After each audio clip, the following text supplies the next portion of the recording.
අයිබෝවන් අද සඳුදා දිනේ අපි ආරම්භ කරන්නට සූදානම් වන්නේ ශ්‍රී ලාංකේය කැළඹෙන දේශපාලනයේ කතාව සුලිය.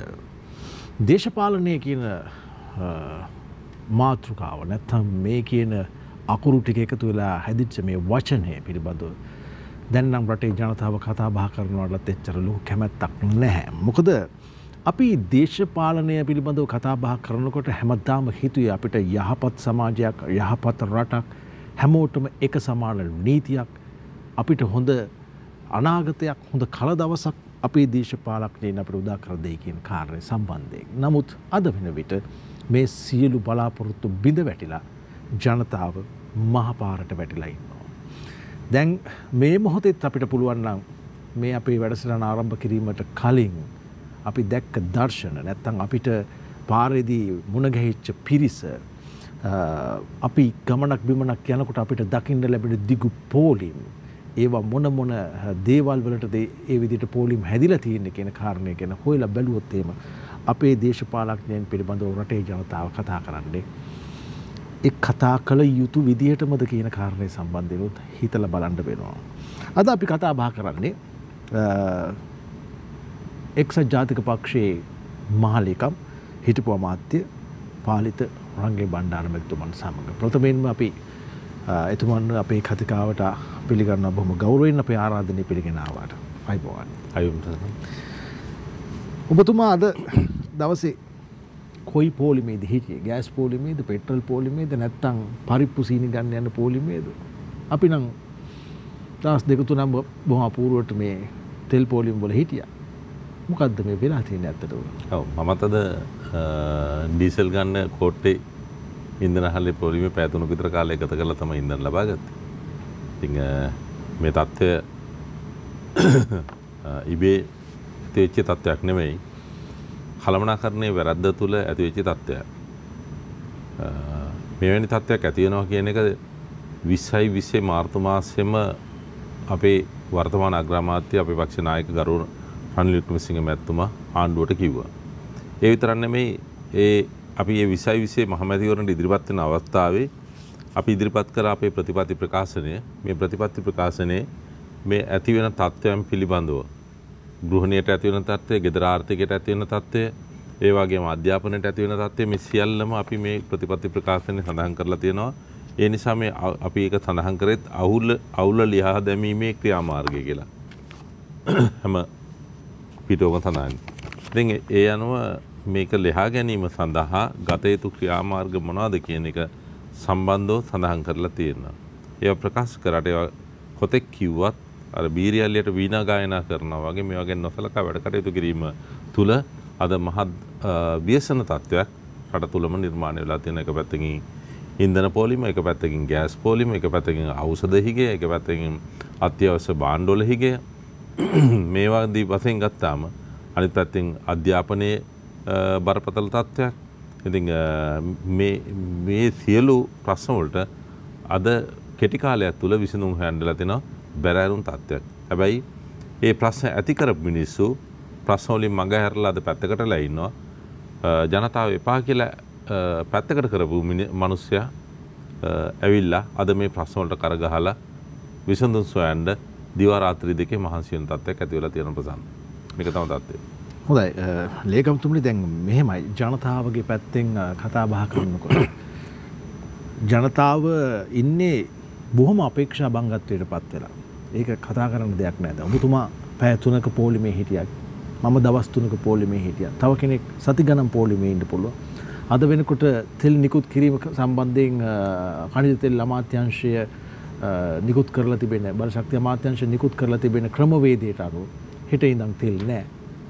අපිට තව දවස් 4-5ක් විතර යනකම් ජනතාවත් ඒ වුණාට තවමත් පොලිමෙන් යම් බලාපොරොත්තුවක් හිතේ තියාගෙන ඉන්න අපිට තෙල් ලැබෙයි කියලා. අපිට මේ බලශක්තිය නැති වුණාම, අපිට තෙල් ටික නැති වුණාම, අපේ ප්‍රවාහනය ඇන හිටියාම, අපේ බලශක්ති ප්‍රභායන් ටික නැති වුණාම අපිට පුළුවන්කමක් නෑ රටේ ජනතාව විදියට, නැත්නම් අපිට පුළුවන්කමක් නෑ ජාතියක් විදියට තවදුරටත් අපේ රටේ සංවර්ධනයක් පිළිබඳව කතා බහ කරන්නට. ඔබ හිටපු අමාත්‍යවරයෙක් වර්තමානයේ ඔබතුමාට දැන් මේ ඔබතුමාගේ නායකයා තමයි මේ කැබිනට් මණ්ඩලයේ දැනට ඉන්න ප්‍රධානියා අග්‍රාමාත්‍ය ධූරය දරන්නේ.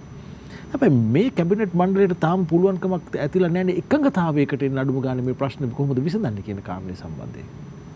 කැබිනට් මණ්ඩලය නම් එහෙම ගැටලුවක් ඇති වෙලා නැහැ ප්‍රසන්න. මම දන්න විදිහට මොකද කාරණා දෙකක් විසඳන්න තියෙනවා.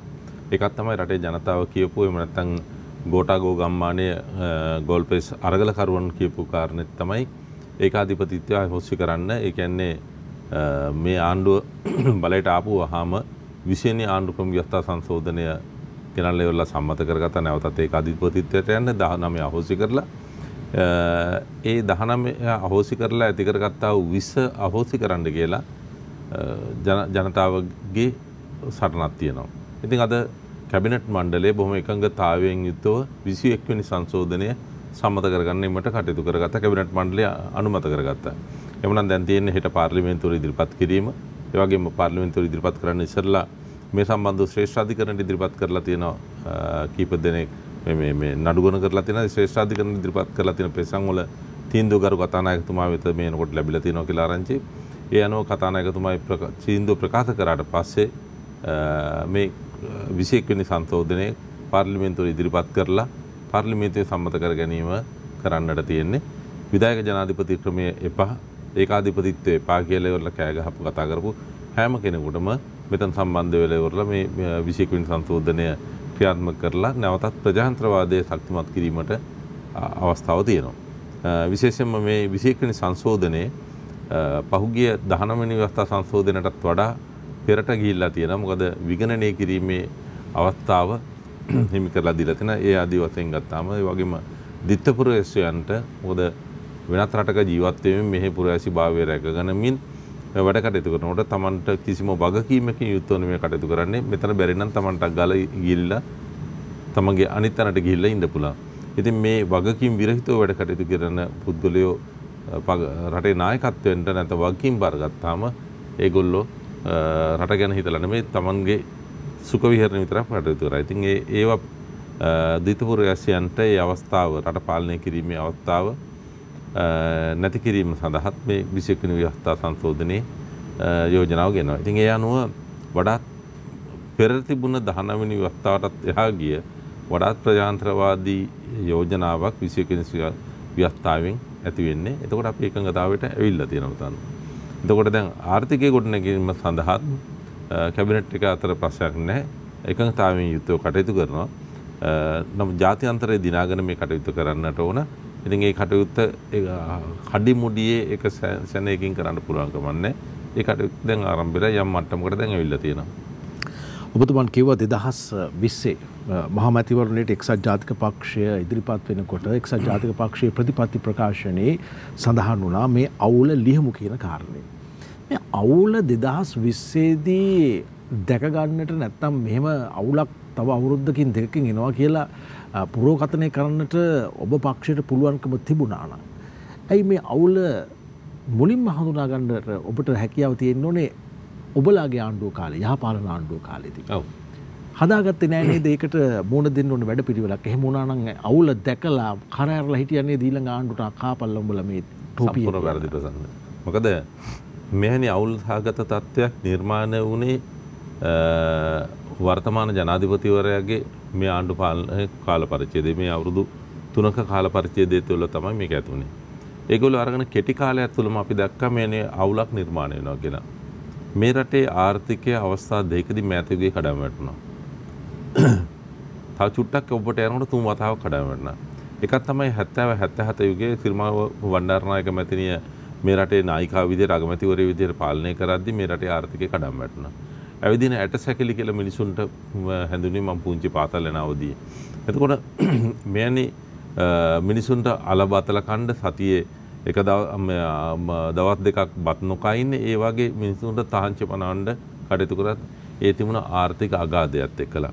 හැබැයි එදා ජේ.ආර්. ජයවර්ධන මහත්මයා 77 බලයට ඇවිල්ලා දැවන්ත විප්ලවයක් කරමින් විවෘත ආර්ථිකය ඇති කරමින් ඒ මිනිසුන් ජීවත් කරවීමේ කාර්යය මුලින්ම සිදු කරමින් රටේ මහවැලියද විදුලියද ඇඟලුම් කර්මාන්තයේද විවෘත ආර්ථිකයේද මේ ආදී සියලු කරන ප්‍රවාහනයේද මේ සියල්ලම එකවර සිදු කරන්නට කටයුතු කරා. ඒකත් එක්ක දයාන්ත විප්ලවයක් කළා. බඩගින්න තුරන් කිරීමට පියවර ගත්තා. දැනම් ඒ කඩාවැටිච්ච ආර්ථිකය සකස් කරන්න එදා ජයජාත මහත්තයා ශක්තිමත් වැඩ කටයුතු කරා. ඉන් පස්සේ නැවතත් මේ රටේ ආර්ථිකය කඩාවැටෙනවා 2001 ඔබට මතක ඇති. 2001 චන්ද්‍රික බණ්ඩාරනායක මැතිනිය පාලනය කරද්දී මේ රටේ විදුලිය තිබුණේ නෑ පැය 18ක්. පැය 18ක් විදුලිය කපලා. පැය 6යි දවසේ විදුලිය තිබුණේ. එතකොට ආර්ථිකයේ ඍණ 1.5යි. යුද්ධෙන් අපි පෙරදිලා. අවුරුදු දෙකක් තිස්සේ ජයසිකුරු මෙහෙයුමින් යාපනය උතුරේ අත්පත් කරගත්ත භූමිය LTT සංවිධානයේ නොනවතින රැල්ල මෙහෙයුමෙන් එක පැය 24ක් එක රාත්‍රියක් ඇතුළත LTT සංවිධානය අත්පත් කරගත්තා.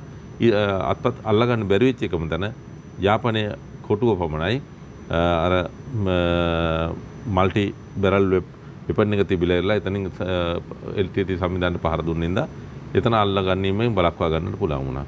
එක පැත්තකින් යුද්ධෙන් පෙරදිලා, එක පැත්තකින් ආර්ථික කඩම් වැටලා, එක පැත්තකින් රටේ විදුලි නැහැ. අනිත් පැත්තෙන් ජාත්‍යන්තරය අපි ප්‍රතික්ෂේප කරලා අපිට කිසිම උදව්වක් උපකාරයක් නැහැ. එදා 2001 රනිල් වික්‍රමසිංහ මහත්තයාට බාරගත්තා. බාර අරගෙන මේ රටේ ආර්ථිකය හැදුවා. මාස දින 100 එදා කරු ජයසූරිය මහත්මයා හිටිය විදුලි බල බලශක්ති මන්ත්‍රීවරයෙක් සාගල රත්නායක මහතා නියෝජ්‍ය අමාත්‍යවරයා විදිහට එදා කරු ජයසූරිය මහත්තයා මාධ්‍ය ඉදිරියට විවෘත ප්‍රකාශයක් කරා දින 180ක් ඇතුළත විදුලි ලබා දෙනවා කියලා පැය 24 පුරා. මාධ්‍ය විදිහින් එහෙම බැරිනොත් මොකද බැරිනොත් මම ඉල්ලා අසනවා කිව්වා. කරු ජයසූරිය මහත්තයා එදා දින 158න් පැය 24 පුරා විදුලි ලබා දෙන්න කටයුතු කරා. මාස 4ක් ඇතුළත අර කඩාවැටිච්ච ආර්ථිකය ඍණ ආර්ථිකය ධන ආර්ථිකයක් බවට පරිවර්තනය කරා. LTT සංවිධානයේ උපක්‍රමශීලීව යුද්ධ කරලා නෙමෙයි ඔළුව පාවිච්චි කරලා දෙකට කරා. කරුණාම්මාන් මේ පැත්තට මුරලිදර් මෙහෙට අරගෙන ප්‍රභාකරන් දුර්වල කරා. ඒ වගේම අනිත් පැත්තෙන් ලෝක විශ්වාසය දිනාගත්තා. ලෝක රටවල් ප්‍රබල රාජ්‍යයන් ජපානයේ ඇමරිකාව ඇතුළු ප්‍රබල රාජ්‍යයන් 4ක් රිගේනින් ශ්‍රී ලංකා නැත්නම් නැවත යලිකොට නගමු ශ්‍රී ලංකා කියන වැඩසටහන ඉදිරිපත් කරලා ඉවරලා ඒගොල්ලෝ සමුළුවක් දුන්නා. ඒ සමුළුවෙන් බිලියන 4ක් ඩොලර් බිලියන 4ක් ලංකාවට ලබා දෙන්නට කටයුතු කරා. මේ අතරේ තමයි චන්ද්‍රික බණ්ඩාරනායක මැතිණිය කුහකකමට අමාත්‍යාංශ 3ක් පවරගත්තේ. දැන් රටේ ආර්ථිකය හොඳයි, තත්ත්වය වර්ධනය වෙනවා. ඒ නිසා දේශපාලන ගේම් එක ගැව ජනතා විමුක්ති පෙරමුණත් එක්ක එකතු වෙලා පරිවාස ආණ්ඩුවක් හදමින් ඔබට මතක ඇති මේගොල්ලෝ ගේම් එක ගැව. එදත් ජනතා විමුක්ති පෙරමුණ කුහක වැඩේ කරා, චන්ද්‍රිකා මැතිණියත් කුහක වැඩේ කරා. අර හදපු ආර්ථිකය සම්පූර්ණ ආපහු රිවර්ස් එකට ගියා. ලෝකෙ උදව් කරපු රාජ්‍යයට ආපහු පස්සට ගියා. එහෙනම් එදා අපි මේ ප්‍රශ්නේ හඳුනාගෙන වර්තමාන අග්‍රාමාත්‍යවරයා මේකට පියවර ගත්තා. ඊට පස්සේ ආපහු 2015 මේ රට බාර ගන්නකොටත් මේ රටේ ආර්ථික කඩම වැටලා.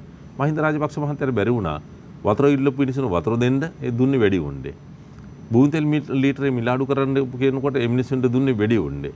ඒ වගේම EPF එකට ETF එකට අත තියන්න එපා කියලා කටුනායක ළමයි ටික උද්ඝෝෂණය කරපුවාම මේගොල්ලෝ කරේ මොකද්ද? ගිහිල්ලා වෙඩි තියලා රොසෙන් චාන කළ හැම මරලා දැම්මා. එහෙනම් එදත් ආර්ථිකය කඩම් වැටලා තිනු ගොඩ ගන්න බැරුව. ඒ නිසා තමයි මහින්ද රාජපක්ෂ මහත්තයා අවුරුදු 2කට ඉස්සරලා තමන්ගේ දරපු තනතුරේ අතහැරලා ඉවරලා ඡන්දයකට ගියේ. කලින් මැතිවරණ තියලා ඉවරලා වෙන්නම් ගෙල්ලා. ඒතර එතනත් අරගෙන ඉවරලා ආර්ථිකය හදුවා. ඔබට මතකද 2015 ජනවාරි මාසේ 23 වෙනිදා රනිල් වික්‍රමසිංහ මහත්තයා අගමැතිවරයා විදියට 40 දෙනෙක් එක්කලා අපි හිටිය 40 දෙනෙක් එක්ක ආණ්ඩුව හදුවා. ඒ ආණ්ඩුව හදපුවාම 2015 ජනවාරි මාසේ 8 වෙනිදා ආණ්ඩුව හැදුවා. 2015 ජනවාරි මාසේ 23 වෙනිදා අයවැය ලේඛන ඉදිරිපත් කරා. ඒ අයවැය ලේඛනෙන් 12500කින් රජයේ සේවකයාගේ පඩිය වැඩි කරා. ගෑස් සිලින්ඩර් 1400 දක්වා අඩු කරා. සීනි කිලෝ එකද ඉන්ධන ටිකද පෙට්‍රල් ලීටරේ රුපියල් 117 දක්වාද අඩු කරා. අත්‍යවශ්‍ය ආහාර ද්‍රව්‍ය වල මිල අඩු කරා. අඩු කරලා ඉවරලා මිනිස්සුන්ට සහන දෙමින් ආර්ථිකය හදුවා. මොකද කරේ?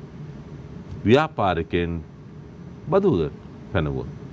අවුරුද්දකට මාසෙකට රුපියල් බිලියන 600ත් 800ත් අතර ප්‍රමාණයක් ගෝඨාභය රාජපක්ෂ මහත්තයලා ආණ්ඩුව බාර අරගෙන 2020 නැති කරා. තම හිතවතුන්ට තමන්ගේ ඡන්දයට උදව් කරපු ව්‍යාපාරිකයන්ගේ මේ බදු ඉවත් කිරීම තුළ බිලියන 600ත් 800ක් අතර ප්‍රමාණය මාසෙකට හයි වුණා. අන්න ආර්ථිකයේ කඩාවැටි පටන් ගත්ත තැන. මෙන්න මේක දැකලා තමයි එක්සත් ජාතික පක්ෂ නායකයා වර්තමාන අග්‍රාමාත්‍යවරයා කිව්වේ රට බොහොම ව්‍යසනකාරී තත්ත්වයට යන අධ්‍යාපනය මෙන්න මේ විදිහට වෙනවා.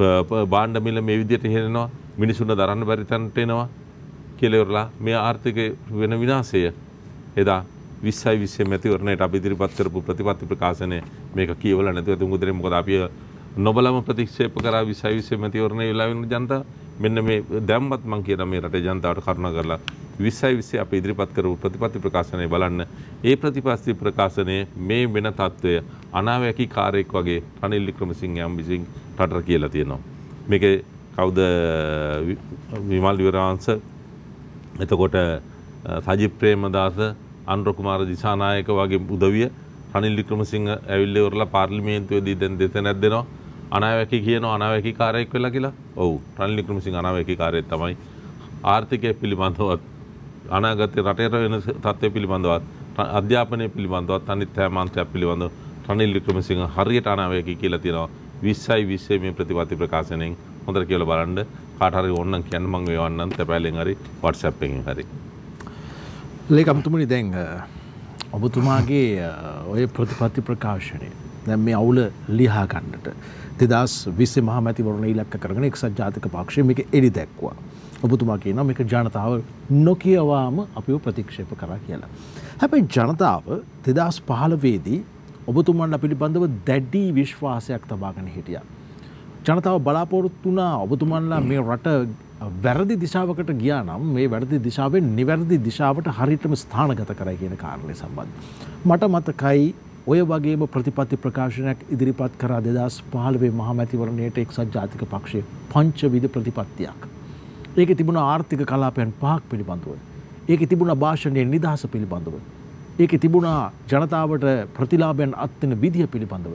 ඒකේ තිබුණා ජාත්‍යන්තර සමාගම් මෙහි ගෙනල්ලා ආයෝජනය කරලා මෝටර රථ නිෂ්පාදනය කිරීම පිළිබඳව. ඒකේ තිබුණා පෝට් සිටි හැදෙන හැටි. ඒකේ තිබුණා මොනෝරේල් එක හැදෙන හැටි. හැබැයි අවුරුදු 5ක් අපි දැක්කා කිසි දෙයක් සිද්ධ වුණේ නැහැ. ඔය හැම දෙයක්ම තියෙන ප්‍රතිපත්ති ප්‍රකාශනයේ විතරයි නේද?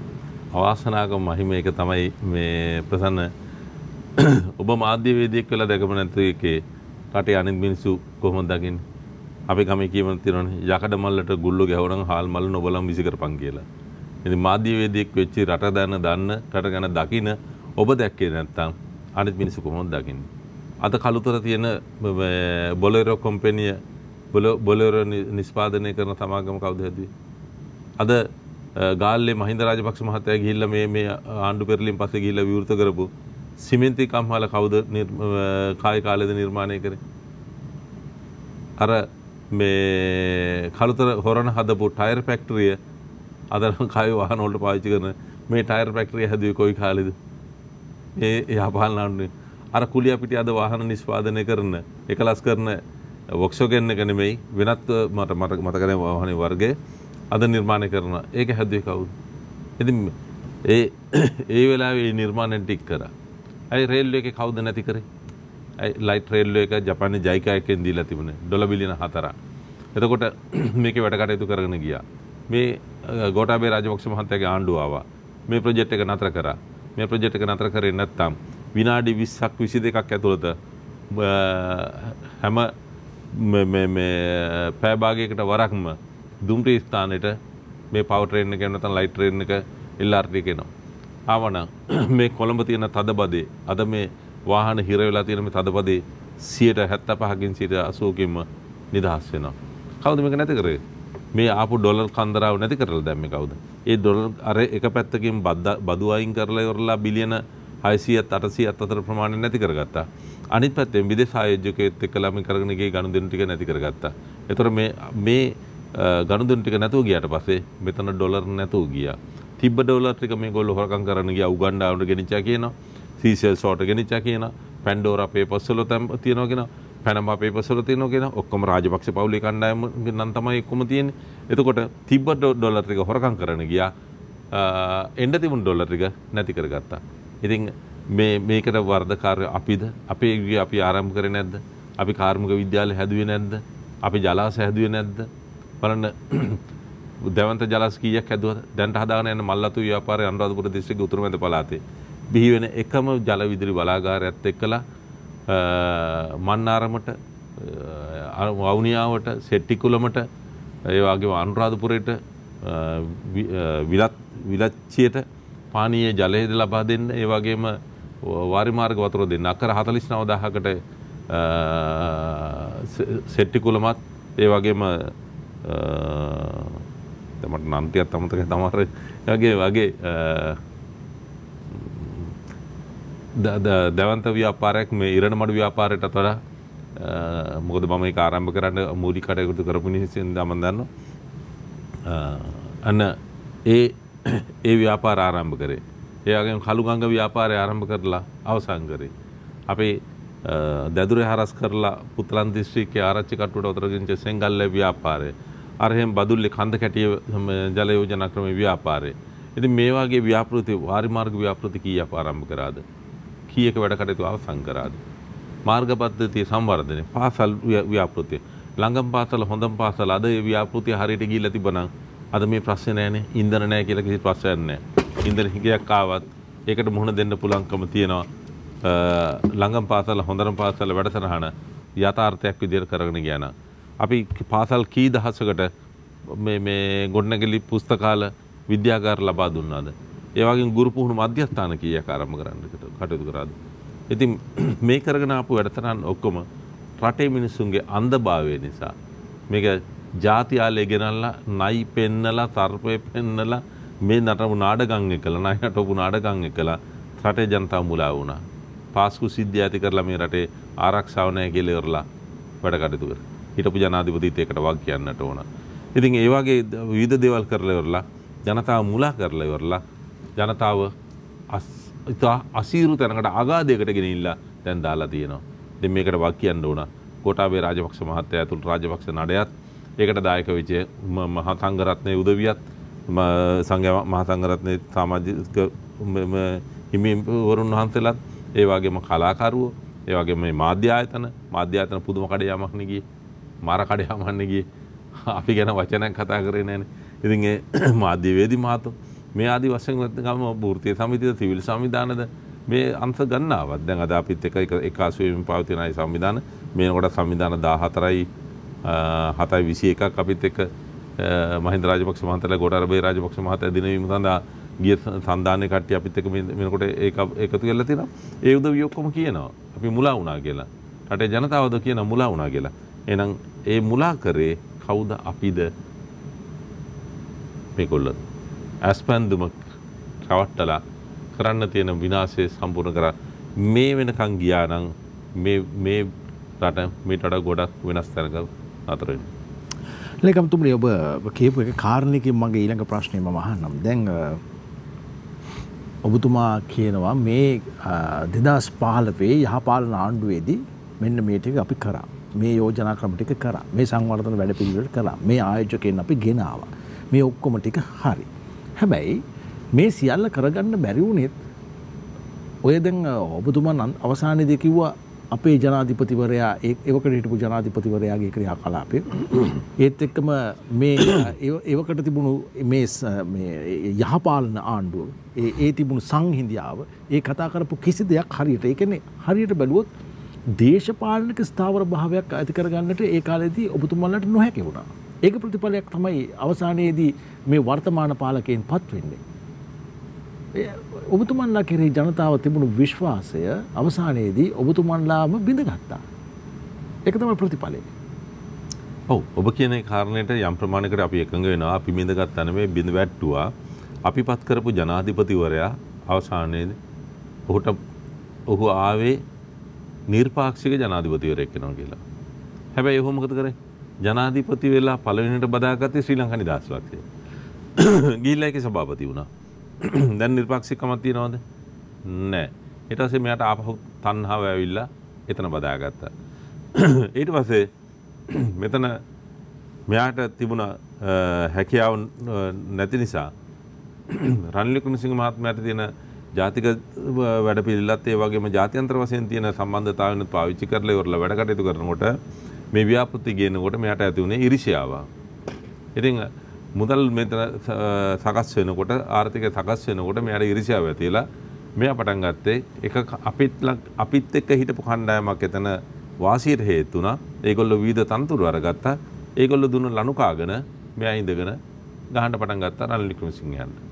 ඉතින් ඒකේ ප්‍රතිඵලයක් වශයෙන් ඔහු ව්‍යවස්ථා විරෝධී වැඩක් කරේ. රටක ජනාධිපතිවරයා වශයෙන් ඉඳගෙන ව්‍යවස්ථා විරෝධීව කටයුතු කරා කියලා ශ්‍රේෂ්ඨාධිකරණය නිගමනය කරපු එකම මිනිහා මෛත්‍රීපාල සිරිසේනනේ. එතකොට එයා ව්‍යවස්ථා විරෝධීව කටයුතු කරා. ඒ කටයුතු කරපු එක තමයි දින 52 මේ රට අරාජික වුණේ. ඒ දින 52 රට අරාජික කරන්නත් එකම ඊට පස්සේ මුගේ ආශිර්වාදය ඇතුළ මහ බැංකු මේ පාස්කු බෝම්බ ප්‍රහාරය සිද්ධ වුණා.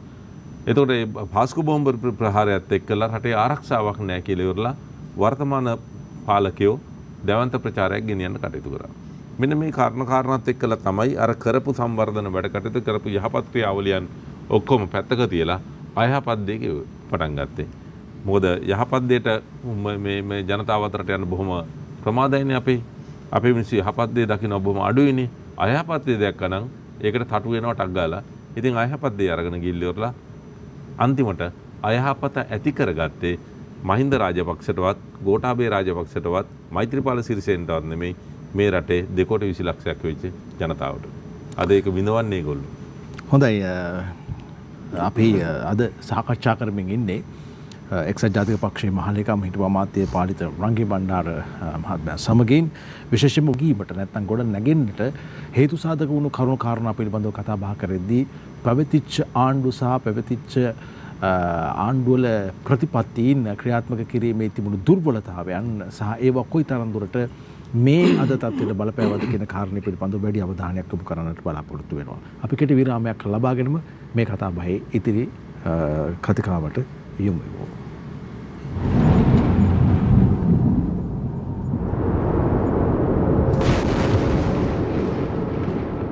අපි අද සුලියෙන් සඳුදා දිනේ කතා බහ කරමින් එක්සත් ජාතික පක්ෂයේ මහලේකම් හිටපු අමාත්‍ය පාලිත රංගී බණ්ඩාර මැතිතුමත් එක්ක විරාමයට කලින් අපි කතා බහ කළේ එක්සත් ජාතික පක්ෂයේ ප්‍රමුඛව 2015 දී පිහිටවපු සන්ධාන රජය නැත්නම් ජාතික ආණ්ඩුව නැත්නම් සංහිඳියා රජය මේ යහපාලනය ඉන් අනතුරුව මේ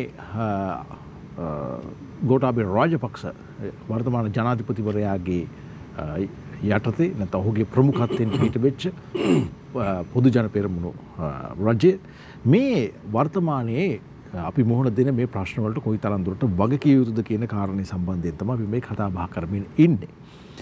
දැන් මේ ඔබතුමා කිව්වා ඔබතුමන්ගේ පංචවිධ ප්‍රතිපත්තියේ තිබුණු කරුණු කාරණා පිළිබඳව මාධ්‍යවේදියෙක් විදිහට මමත් දන්නේ නැත්නම් රටක් දන්නවද කියන ප්‍රශ්නේ ඔබතුමා ඇහුවා. හැබැයි බොහෝ කාරණා තිබුණා මේ ලේකම්තුමා රටේ ජනතාව ඇත්තටම දන්නේ නැති. ඇයි මෛත්‍රීපාල සිරිසේන මැතිතුමා රනිල් වික්‍රමසිංහ මැතිතුමාත් එක්ක තරහ වුණේ? ඇයි ඔබතුමාලගේ අග්‍රාමාත්‍යවරයා ඉවත් කරේ? ඇයි ආපහු පත් කරේ? එතකොට එතනින් එහාට ගියාම ඇයි ශ්‍රී ලංකා නිදහස් පක්ෂය පොදු ජන පෙරමුණට සහාය දැක්වේ 2020 මහ මැතිවරණයේදී?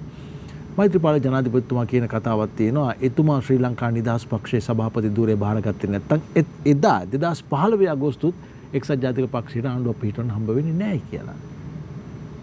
ඒක ඇත්තද? එතුමා ශ්‍රී ලංකා නිදහස් පක්ෂයේ නායකත්වය බාරගත්ත නිසා අපිට බොහොම ප්‍රවේශමෙන් සුවදශීලීව ඒගොල්ලොත් එක්ක ගනුදෙනු කරන්න සිද්ධ වුණා. මහ මැතිවරණයට ඔච්චර කාලයක් ඇද ඉන්න දෙයක් තිබුණේ නැහැ. එහෙමනම් අපිට ජනවාරි මාසේ 2015 ජනවාරි 23 අයවැල්ලේකන ඉදිරිපත් කරලා අපිට මහ මැතිවරණයට යන්න තිබුණා. එහෙම මහ මැතිවරණයට ගියා නම් රටේ ජනතාව අති බහුතරයක් එක්සත් ජාතික පක්ෂයට ඡන්දය ලබා දෙන්න කටයුතු කරනවා. මේක උනේ අපි ඇද යන්න සිද්ධ වුණා මේගොල්ලොත් එක්කලා. මොකද මෛත්‍රීපාල සිරිසේන මහත්මයාට අන්ස්ටේබල් එතන ස්ථාවර තත්වයක නැති නිසා ඔහුට කම්ෆර්ටබල් වෙනකම් මේ අපිට සිද්ධ වුණා මෙතන කාලය මරන්න සිද්ධ වුණා. ඒ නිසා මෛත්‍රීපාල ශ්‍රී ලංකා නිදහස් පක්ෂයේ කණ්ඩායමක් මේ ආණ්ඩුවේ කොටස්කාරයෝ බවට පත් වුණා. මේ කොටස්කාරයන් බවට පත්වීම තුළ මෙතන මැතිවරණ ව්‍යාපාරදී ඒකේ වාසියක් ඒගොල්ලොත් අරගත්තා. ඒ අරගත්ත ක්‍රම නිසා තමයි අර ලොකු බහුතරයකින් නැතුව අපිට මේ මැතිවරණ ප්‍රතිඵලය ලබා ගන්න සිදු වෙනවා. එසේ නොවුනා නම් ඊට වඩා වෙනස් ප්‍රතිඵලයක් ලබා ගැනීමට හැකියාව ඇති වෙනවා. ඒක තමයි ඇත්ත තත්ත්වය. හැබැයි එතුමාට නිර්පාක්ෂික වෙනවා කෙහෙල් කොලේ බත් එක අරන් ඇවිල්ලා පොළොන්නරු ඉඳලා කෙල්ල කාලා යනවා කියලා කියපු මිනිහා අන්තිමට පැජට් පාරේ ගෙවල් දෙකකුත් අරගෙන තමයි නතර වුනේ. ඉතින් ශ්‍රේෂ්ඨ අධිකරණය දුන්න නඩු තීන්දුවෙම ඒක පැහැදිලිව පෙවුණානේ. යාට අකුලගෙන ගෙවල් වලින් යන්න දුන්නානේ. එතකොට මේ තණ්හාව නැති කරගෙන සරල මිනිහෙක් වෙනවා කියලා අපු මිනිහා සරලභාවය පැත්තක තියලා සියලුම දේවල් නැවත බදා ගන්න ගියා. ශ්‍රී ලංකා නිදහස් පක්ෂය බදා ගන්න එකයි, පැජට් පාර බදා ගන්න එකයි, නැවත තරඟ කරන්න එන එකයි, මේ එවල හිටපු අග්‍රාමාත්‍යවරයව පන්නලය දාලා ඉවරලා වෙන අගමැතිවරු පත් කරන්න කටයුතු කරපු එකයි. සජිත් ප්‍රේමදාසම කියනවනේ යාට 67 වතාවක් කතා කරා කියලා ඉවරලා.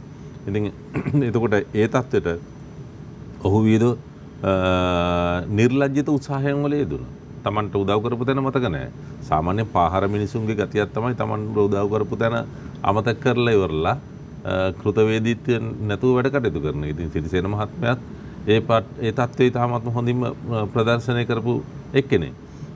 ඉතින් ඒ නිසා මෙතන අනවශ්‍ය ගැටුමක් නිර්මාණය කරා. ඒ අනවශ්‍ය ගැටුම නිර්මාණය කරපුවාම කරපු සංවර්ධන වැඩවත් යහපත් වැඩවත් 19 වෙනි ව්‍යවස්ථාව ගෙනල්ලා ඇති කරපු ව්‍යවස්ථාදායක සභාවවත් පාර්ලිමේන්තු මොකද මේ අනිකුත් මේ ස්වාධීන කොමිෂන් සභාවවලවත් ඒ නෙමෙයි ඉස්මතු වුණේ. ඉතින් මේ ඉස්මතු වුණේ මේ ගැටුම. මොකද අපි ඔක්කොම ආසාවෙන් නීරස දේවල් වලට රස ගන්නේ මේ දැන් කෑම කන්න ගියොත් මාළු කෑල්ලක්, මස් කෑල්ලක්, බීතරයක්, කරවල ටිකක්, උම්මල කෑල්ලක් තියෙනවා නම් තමයි රසවත් වෙන්නේ. ඒ වගේ මාධ්‍යෙත් අර මොනවා හරි කුණු ගඳ ගන්න එකක් තියෙනවා නම් ඒක තමයි මාකට් වෙන්නේ. ඒක තමයි අපේ රටේ තියෙන තත්ත්වය. ඉතින් ඒ අනුව අර කරපු හොඳ ගැන පැත්තක තියලා සම්පූර්ණම නොහොඳ ගිය. දැන් බලන්න එදා කරගෙන ගියපු හොඳ වැඩසටහනක් ළඟ පාසල හොඳ පාසලත් එක්කලා අධ්‍යාපනයේ දැවන්ත වෙනසක් සිදු කිරීම සඳහා යුග පෙරලියක් කරන්න කරපු එක ටැබ් එක දෙන්න ගිය එක.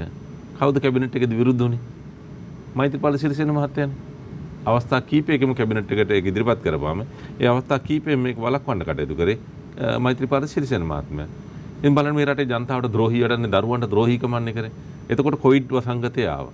දැන් කොවිඩ් වසංගතේ ආපු වෙලාවේ දරුවන්ට මේ ඔන්ලයින් අධ්‍යාපනයට යන්න සිද්ධ වුණා. හරි. ඒ ඔන්ලයින් අධ්‍යාපනයට යන්න වුණාම ටැබ් එක දීලා තිබුණා නම් හැම දරුවෙක්ම ඉගෙන ගන්නවා. එතකොට ටැබ් එක දීලා තිබුණා නම් ඒ ටැබ් එක ලැබිච්ච පාසල් වල ඔන්ලයින් යන්න බැරිනා මාර්ගගත ක්‍රමයට යන්න බැරිනා මොකද හේතුව? සිග්නල් නැතිකම. එහෙමනම් සිග්නල් ලබා දීම සඳහා පෞද්ගලික ආයතනයක තුලා හරි SLT එකට හරි මේ කුළුණු ගහන්නට සිද්ධ වෙනවා. ඒතර කුළුණු ගහවනම් හැම පාසලකම ඔන්ලයින් අධ්‍යාපනය සිද්ධ වෙනවා. කොවිඩ් වෙලාවේ නම් හැම පාසලකම දරුවෝ ගස් උඩ ගල් උඩ නගින්නේ නැතුව වහල උඩ නගින්නේ නැතුව පහසුවෙන් අධ්‍යාපනය ලබා ගන්නවා. දැන් අද තත්ත්වය බලන්න. අද ඉන්ධන හිගියා. මේ ඉන්ධන හිගියත් එක්කලා මේ ආර්ථික ව්‍යසනයත් එක්කලා මේ අර්බුදයේදී එහෙනම් දරුවා ගෙදර ඉඳගෙන අධ්‍යාපනය ලබනම් මේ ටැබ් එක දීලා තිබුණාම ඔන්ලයින් අධ්‍යාපනය ප්‍රගුණ කරලා තිබුණා නම් දැන් පාසල් ටික වැහුවා කොළඹ. කොළඹ පාසල් ටික වහපුවම මේ දරුවන්ට කොළඹ දරුවෝ නම් ආසන්නේ දැන් බොහෝ ප්‍රදේශවල ඔන්ලයින් යන්න පුළුවන් පහසුකම් තියෙන නිසා යාවි. නමුත් ඒ දරුවොත් යන්න වෙලා තියෙන මේ වගේ පොඩි ෆෝන් එකකින්. හරි. අර ටැබ් එක දීලා තිබුණනම් අද ඒ දරුවොත් ඉගෙන ගන්නවා. අනිත් ගමේ දරුවන්ටත් පස්සේ යන්නේ ඉන්ධන තත්ත්ව උඩ ඔන්ලයින් අධ්‍යාපනයට යන්න කිව්වනම් ගුරු මහත්මියන් ඒ කාර්යය කරනවා. දරුවා ගෙදර ඉඳගෙන හදාරනවා. එහෙනම් දරුවාගේ කාල වයසට යාම නිකරුණීය වයසට යාම සිදු වෙන්නේ ඒ කාලෙම ප්‍රයෝජන. දැන් බලන්න අතන තියෙච්ච කුහකකම කොච්චරද මේක නතර කරන්න ගත්ත පියවරින්ද. ඒ කුහකත්වය නිසා මේ දුක් විඳින්නේ මේ අභාග්‍ය සම්පන්න ප්‍රශ්නයකට තත්ත්වයකට මුහුණ දෙන්න වෙලා තියෙන්නේ මේ රටේ දරුවන්ටනේ අනාගතේ බාර ගන්න ඉන්නේ. අනිත් එක බලන්න සුවසැරිය ඇති කරපේක. දැන් ඔය මිනිසුන් නොදන්නවා කිව්වා. දැන් ඔබතුමාම හිතලා බලන්න සුවසැරිය ගිලන් රථය ඇති කරපු එකෙන් අද මොනතරම් පහසුවක්ද ඇති වෙලා තියෙන්නේ. ඉන්ධනයේ ප්‍රශ්නේ කොටත් සුවසැරිය ගිලන් රථය ගිහිල්ලා ඉවරලා මේ ප්‍රශ්න වලට මොනද ලෙඩ වෙච්ච පුද්ගලයා අරගෙන ඇවිල්ලා ප්‍රෝහල්ගත කරන ප්‍රතිකාර කරනවා. ඉතින් මෙන්න මේ தත්ත්වය මේවා හොඳ යහපත් ක්‍රියාවලිය නෙමෙයිද? දැන් මේක ඇති කරන කොටත් කිව්වා මේකේ නගින්න එපා. ඒකට වෛද්‍යවරු කිව්වේ වෛද්‍ය පාදනීලා වගේ මිනිස්සු කිව්වේ මොනවාද? මේක නගින්න එපා. ඉන්දියාවේ නිෂ්පාදනය කරන්ට් එක වදිනවා. මේකේ මියනවා. ඒ ගිලන් රථයේ ගෙන්න රෝගියාව බාරගන්නේ නැහැ. අන්න කොච්චර මේ දුර්දාන්ත ගතිගුණද මේ බලයට Tamanට ඕන මිනිහෙක් බලයට ගෙනා ගැනීම සඳහා කොච්චර දුර්දාන්ත වැඩද කරලා තියෙන්නේ. ඒ දුර්දාන්ත වැඩ වලින් ප්‍රතිඵලය අද මොකද්ද? මේ රටේ මිනිසුන්ට මේක විඳවන්න වෙලා තියෙන ප්‍රසන්න. ඉතින් මේ බලය ලබා ගැනීම සඳහා මේ පාහර වැඩ නොකළ යුතුයි. දැන් බලන්න දැන් මෙතනදිත් මේ ඊයේ පෙරද ඇති වෙච්ච තත්ත්වයන් බලන්න. හර්ෂද සිල්ලා ආචාර්ය හර්ෂද සිල්ලා මන්ත්‍රීතුමා කියනවා නසීර් අහමඩ් මේ මාලදීවනේ හිටපු ජනාධිපතිතුමා වර්තමාන කතානායකතුමා කිව්වයි කියලා එක රටකින්වත් උදව් කරන්නේ නැහැ, එක රුපියලක්වත් හම්බෙන්නේ නැහැ කියලා. මෙයා එයාට අහමඩ් මැතිතුමාට බාර දුන්නා කියලා යම් කාර්ය. ඉතින් අනිත් පැත්තෙන් කියනවා සර්වපාක්ෂික ආණ්ඩුවක් හදනකම් එක රුපියලක්වත් මේ ලංකාවට හම්බෙන්නේ නැහැ කියලා. දැන් නසීර් අහමඩ් මැතිතුමා ඊට පස්සේ දවසේ ට්විටර් පණිඩයක් නිකුත් කරමින් කියනවා හර්ෂද සිල්වා කියන්නේ බොරු කියලා.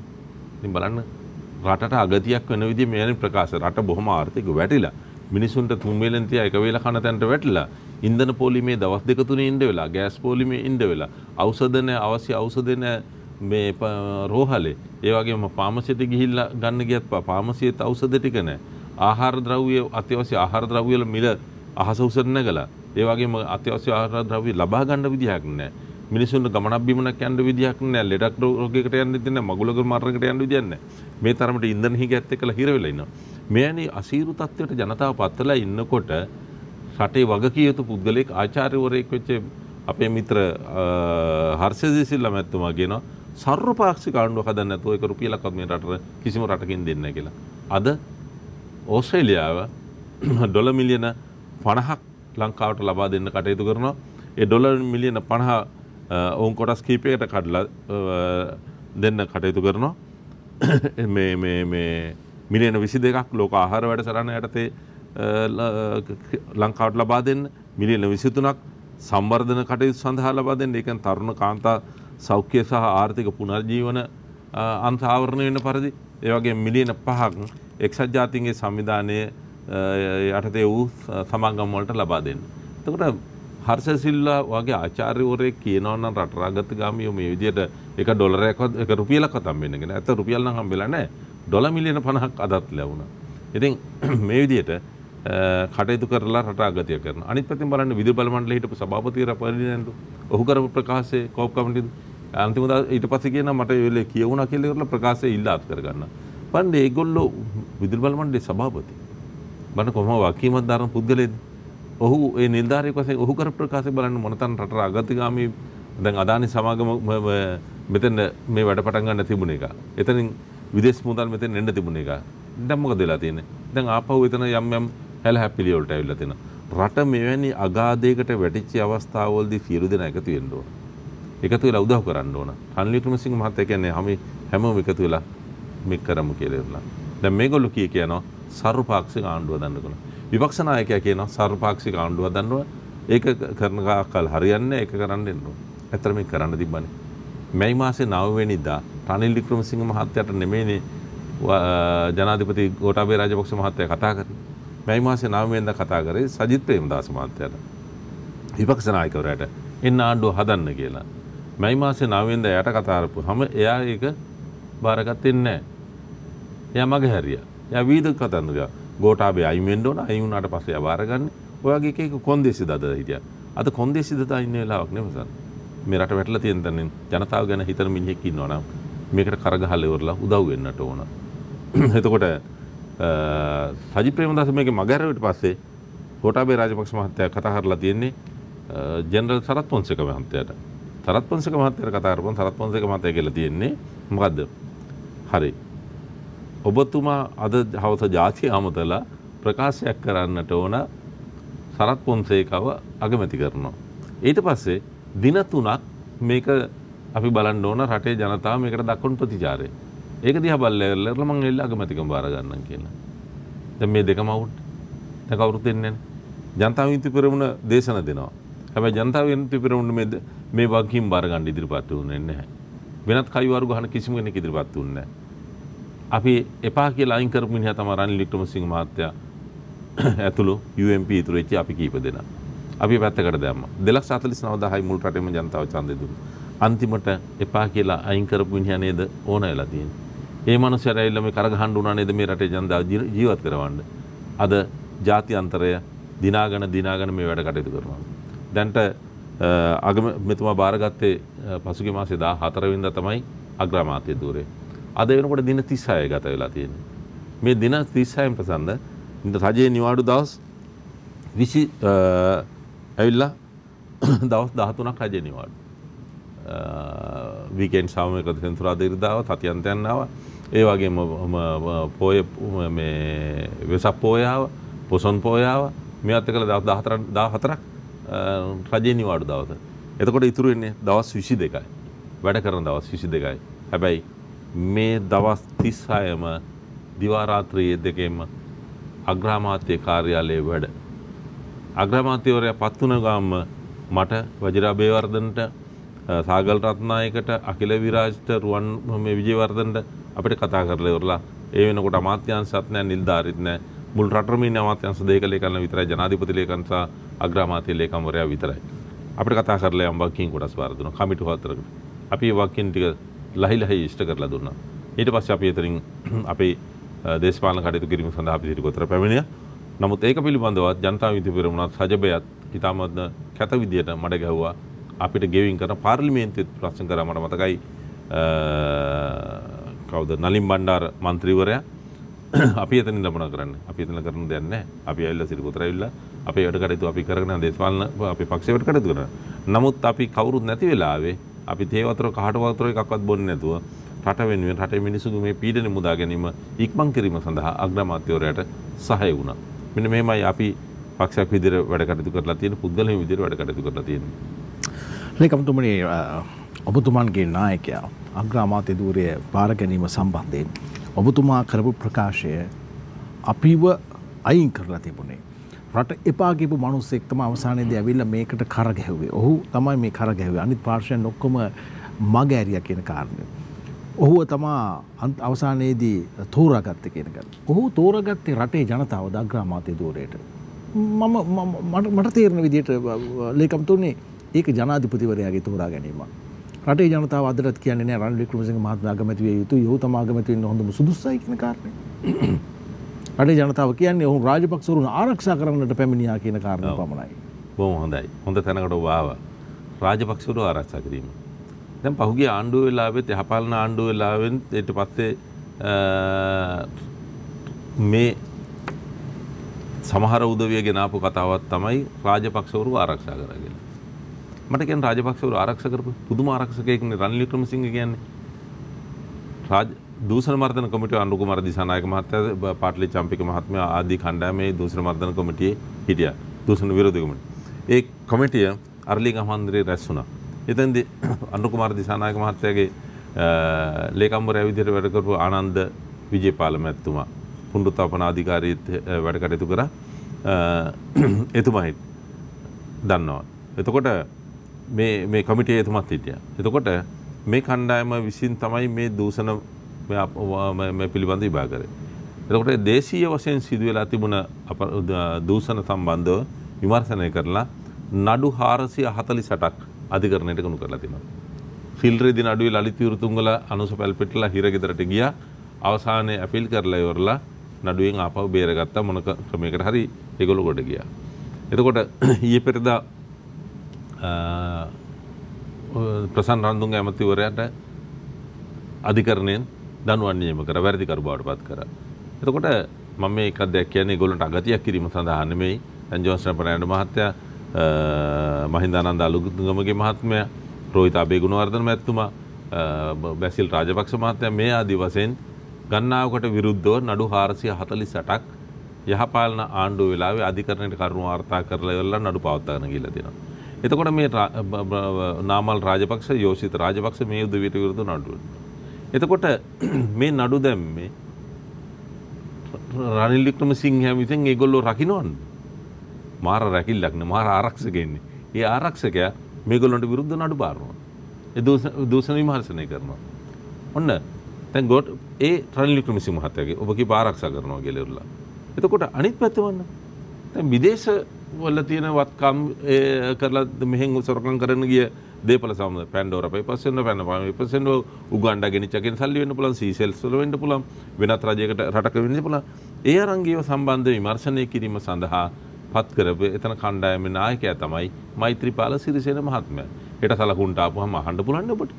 මෛත්‍රීපාල සිරිසේන මහත්මයා ඒ කමිටුවේ ප්‍රධානියා ජේ.සී. වැලියමුණ නීතිඥතුමා ඒ කමිටුවේ ලේකම්තුමා.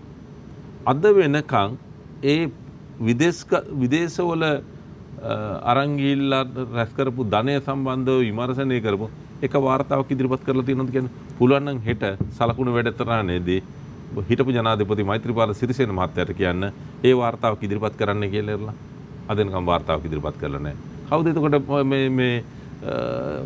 මේ මහින්ද රාජපක්ෂ මහත්තයලා ආරක්ෂා කරලා තියෙන්නේ? රනිල් වික්‍රමසිංහම් විසින් මහින්ද රාජපක්ෂ ආරක්ෂා කරේ නම් 2018 ඔක්තෝබර් මාසේ මෛත්‍රීපාල සිරිසේන එන්න කියනකොට ඇවිල්ලා රනිල් වික්‍රමසිංහන් දරපු අගමැති ධූරය මහින්ද රාජපක්ෂයන් බාර ගන්නවද? ඔයා මාව ආරක්ෂා කරලා තියෙන්නේ මට එන්න බෑ කියන අපි එහෙමනේ කරන්නේ. ඇවිල්ලා මෛත්‍රීපාල සිරිසේන කියම මහින්ද රාජපක්ෂ ඇවිල්ලා අගමැති ධූරය බාරගත්තා. ඒතර කවුද මේක ආරක්ෂා කරලා තියෙන්නේ? රනිල් වික්‍රමසිංහද මෛත්‍රීපාලද මේ හොරු ආරක්ෂා කරලා තියෙන්නේ? අපරාධකාරයෝ ආරක්ෂා කරලා තියෙන්නේ? රාජපක්ෂලා ආරක්ෂා කරලා තියෙන්නේ? අර රනිල් වික්‍රමසිංහයන් වැදගත් විදිහට කතා කරන නිසා අනුන්ට මඩ ගහන්න නැති නිසා ඕපදූප කතා කරන්නේ නැති නිසා ඒ ඇත්ත දේ එලිට කියන්නේ නැහැ. ඔහු කටවහගෙන ඉන්න පුදුලේ. මොකද එදා චන්ද්‍රිකා කුමාරතුංග 2004 දී අමාත්‍යාංශ තුනක් පවර ගත්තා. මෙයා අග්‍රාමාත්‍යතුමා එදා ප්‍රැම්පර්ඩ් ඉඳලා මෙහෙ එනවා. ඇවිල්ලා කටුනායක ඉඳලා කොළඹට එනකන් පයින් එන්න සිද්ධ වුණා. ජනතාව එතුමත් එක්කලා ආවා. ජනතාව බලාපොරොත්තු වුණා දැන් ගිහිල්ලා ජනාධිපති මන්දිරේ වටලලවල චන්ද්‍රිකා මෙතන එලවල ඉවරලා නැවතත් වැඩ කටයුතු කර මේ ආණ්ඩුව ගෙනියන කටයුතු කරා කියලා. නමුත් රනිල් වික්‍රමසිංහ මහත්මයා ලිප්ටන් වටරවම දක්වා ඇවිල්ලා කිව්වේ දැන් හරි ඕගොල්ලෝ යන්න අවශ්‍ය වුණොත් මං එන්න කියන්න එතකොට එන්න කියලා. මේ මෑතක තමයි මාධ්‍යවේදී කහපු ප්‍රශ්නයකට එතුමා උත්තර දුන්නේ. ඇයි එද හැම කරනකොට එදා චන්ද්‍රිකයි මායි ගහගත්තා නම් විනාශ වෙන්නේ රට ප්‍රභාකරන් මේක අල්ලනවා. එහෙනම් අපි රට ආරක්ෂා කරනවා. රනිල් වික්‍රමසිංහ කියන පුද්ගලයා ඕපදූප පචපච කියවන්න යන මිනිහෙක් නෙමෙයිනේ. අනේ ඒ නිසා ඒ මිනිස්සු හුරු වෙලා තියෙන්නේ කුණු රසට. එතන කුණු නෑ. ඒක නිසා ඒවා සමාජගත වෙනවා බොහොම හිමින්. හැබැයි අර කුණු දේවල් කියනකොට ඒක හරි වේගෙන් යනවා. ඒක ඉක්මනින් සමාජගත වෙනවා. ඒක තමයි ප්‍රධාන. හොඳයි අපි තවත් කෙටි විරාමයකට යමු. එමු අපි කතා බහ කරමින් ඉන්නේ අද සුලිය වැඩසටහනින් එක්සත් ජාතික පක්ෂ මහලේකම් හිටපු අමාත්‍ය පාලිත රංගි බණ්ඩාර මැතිතුමන් සමග.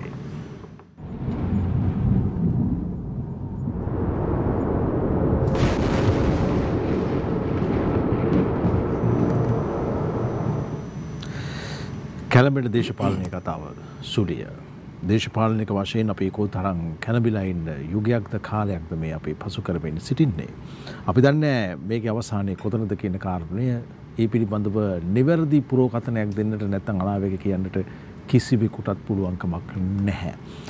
වර්තමානයේ අපේ දෛනික මෙහෙයුම් කටයුතු පිළිබඳව කතා බහ කරනකොට අපිට දකින්නට ලැබෙන දේ, අපිට අසන්නට ලැබෙන දේ, අපිට දැනෙන දේ දිහා බලාගෙන අපි කතා බහ කළොත් අපි ඉන්නේ ඊටාත්ම වඩාත් අර්බුදකාරී තත්වයකට. ඒක දිනෙන් දින විසඳනවා වෙනුවට තව තවත් අර්බුදයන්ට ගමන් කරනවා කියන කාරණේ සම්බන්ධයෙන් තමයි වැඩියෙන්ම ජනතාවගේ සිත්වල පැනපැදියම් වෙලා තිබෙන්නේ. එවැනි පසුබිමක තමයි අපි එක්සත් ජාතික පක්ෂයේ මහලේකම්වරයා කැඳවා ගත්තේ කතා බහ කරන්නට. මොකද එක්සත් ජාතික පක්ෂයේ නායකයා වර්තමාන රටේ අග්‍රාමාත්‍යවරයා විදියට කටයුතු කරමින් සිටින නිසා කතා බහ කරමින් සිටු බොහෝ කරුණු කාරණා පිළිබඳව අපි යලිත් සාකච්ඡා කළ යුතු වන්නේ නැහැ. නමුත් එහි යම් යම් අවශේෂ කාරණා තිබෙනවා අපි කතා බහ කළ යුතු. ආර්ථික ස්ථාවරය පිළිබඳව කතා බහ කරන්නට අවශ්‍යයි මහලේකම්තුමනි. ආර්ථික ස්ථාවරය පිළිබඳව එක්සත් ජාතික පක්ෂ රජයක් පැවති හැම කාල සීමාවකදීම රටේ ජනතාවට විශ්වාසයක් තිබුණා.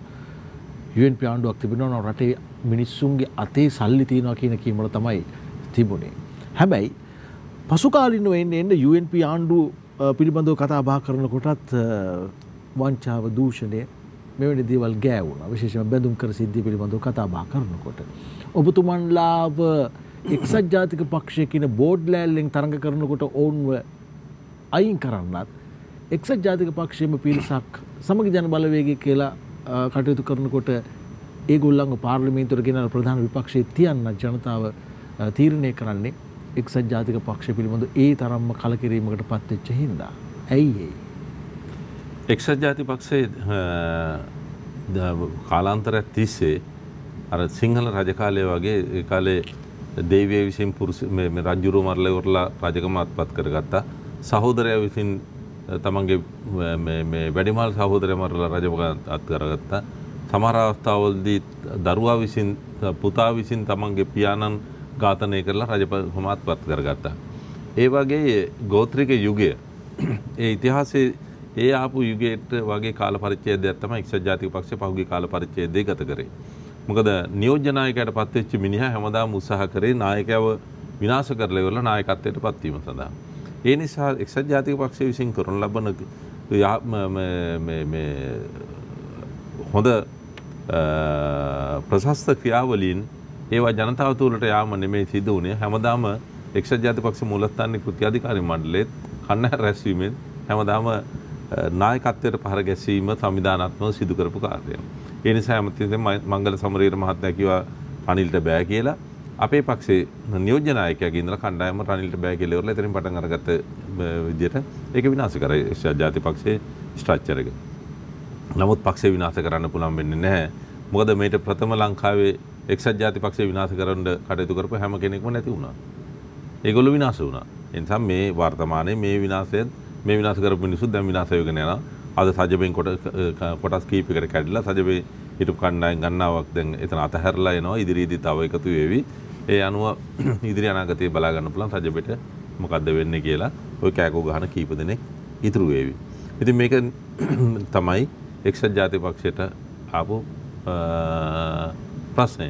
එතකොට එක්සත් ජාතික පක්ෂයේ ආර්ථිකය හදපු ඒවා ජනතාව තුළට ගෙනිච්චේ නැහැ. ඒ බඩු අරගෙන ගිහිල්ලා සල්ලි අරගෙන ගිහිල්ලා බෙදුවා. බෙදුවා විතරයි. එතනින් එහාට මේක ඒ හම්බ කරලා දෙන පුද්ගලයා, උපයලා දෙන පුද්ගලයාව මාකට් කරන්න කටයුතු කරේ නැහැ. ඉතින් මේ தත්ත්වය තමයි අපිට මුණ දෙන්න සිද්ධ වුණේ. ඉතින් කොමන මේ අපි කෙසේ වුණත් මේ කඩා වැටිච්ච ආර්ථිකයන් හැම අවස්ථාවකම එක්සත් ජාතික පක්ෂය හරි ගත්තලා තියෙනවා. මහවන්නේ ඩී.එස්. සේනානායක මැතිතුමා එදා එතුමා රට බාර අරගෙන වැඩ කටයුතු කරනකොට එංගලන්තයටත් ණයට සල්ලි දුන්නා ගල්ඔය ව්‍යාපාරය නිර්මාණය කරද්දී. ඉතින් එවැනි ඉතිහාසයක් තියෙනවා. ඉතින් ඩඩ්ලි සේනානායක මැතිතුමා ළඟට ආවත් සර්ජන් කොතලාල මැතිතුමා ළඟට ආවත් ආර් ප්‍රේමදාස මැතිතුමා ජේ.ආර්. ජයවර්ධන මැතිතුමා ආර් ප්‍රේමදාස මැතිතුමා ඩී.බී. ජයතුංග මැතිතුමා මේ ආදී හැම නායකයෙකුම රට ආර්ථිකය ගොඩනැගීම සඳහා මිනිස්සු ජීවත් කරවීම සඳහා තමයි හැමතිස්සෙම කටයුතු කරලා තියෙන්නේ. ගොවි ජනපද ව්‍යාපාරය, ගල්ඔය ව්‍යාපාර මේ ආදී එක පැත්තකින් කෘෂිකර්මාන්තයෙන් දියුණු කිරීම, අනිත් පැත්තෙන් කර්මාන්තකරණය, දැන් සර්ජන් කොතලාල මැතිතුමාගේ කාල පරිච්ඡේදයේ කර්මාන්තකරණය, මේ ජේ.ආර්. මහත්තයාගේ කාල පරිච්ඡේදයේදී ප්‍රවාහනයේද, ඇඟලුම් කර්මාන්තකරණයේද, නිවාස වැඩසටහන්ද, මාර්ග සංවර්ධනයේද, මේ සෞඛ්‍යයේද, අධ්‍යාපනයේද, මේකේ නොකි හැම අන්තයකින්ම කෘෂිකර්මාන්තයේද මේ හැම අංකයකින්ම ඉහළට ගෙනාවා. ඒ විදිහට වර්තමාන නායකයා දක්වා හැම අවස්ථාවකදීම මේ ඉහළට ගෙනල්ලා තිනවා.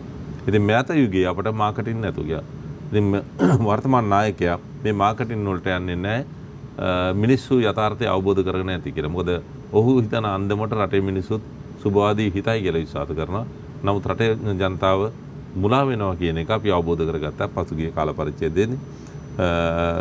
අපේ නියෝජ්‍ය නායක හිටපු සජිත් ප්‍රේමදාස කරපු ඇතුළු කණ්ඩායම කරපු ක්‍රියාවලියත් ආණ්ඩුවේ ගෝඨාභය රාජපක්ෂ ඇතුළු කණ්ඩායම කරපු ක්‍රියාවලියත් තුල මේ කොමල් හරි ප්‍රසන්ත මේ රටේ ආර්ථිකය විනාශ කරේ පී.බී. ජයසුන්දර.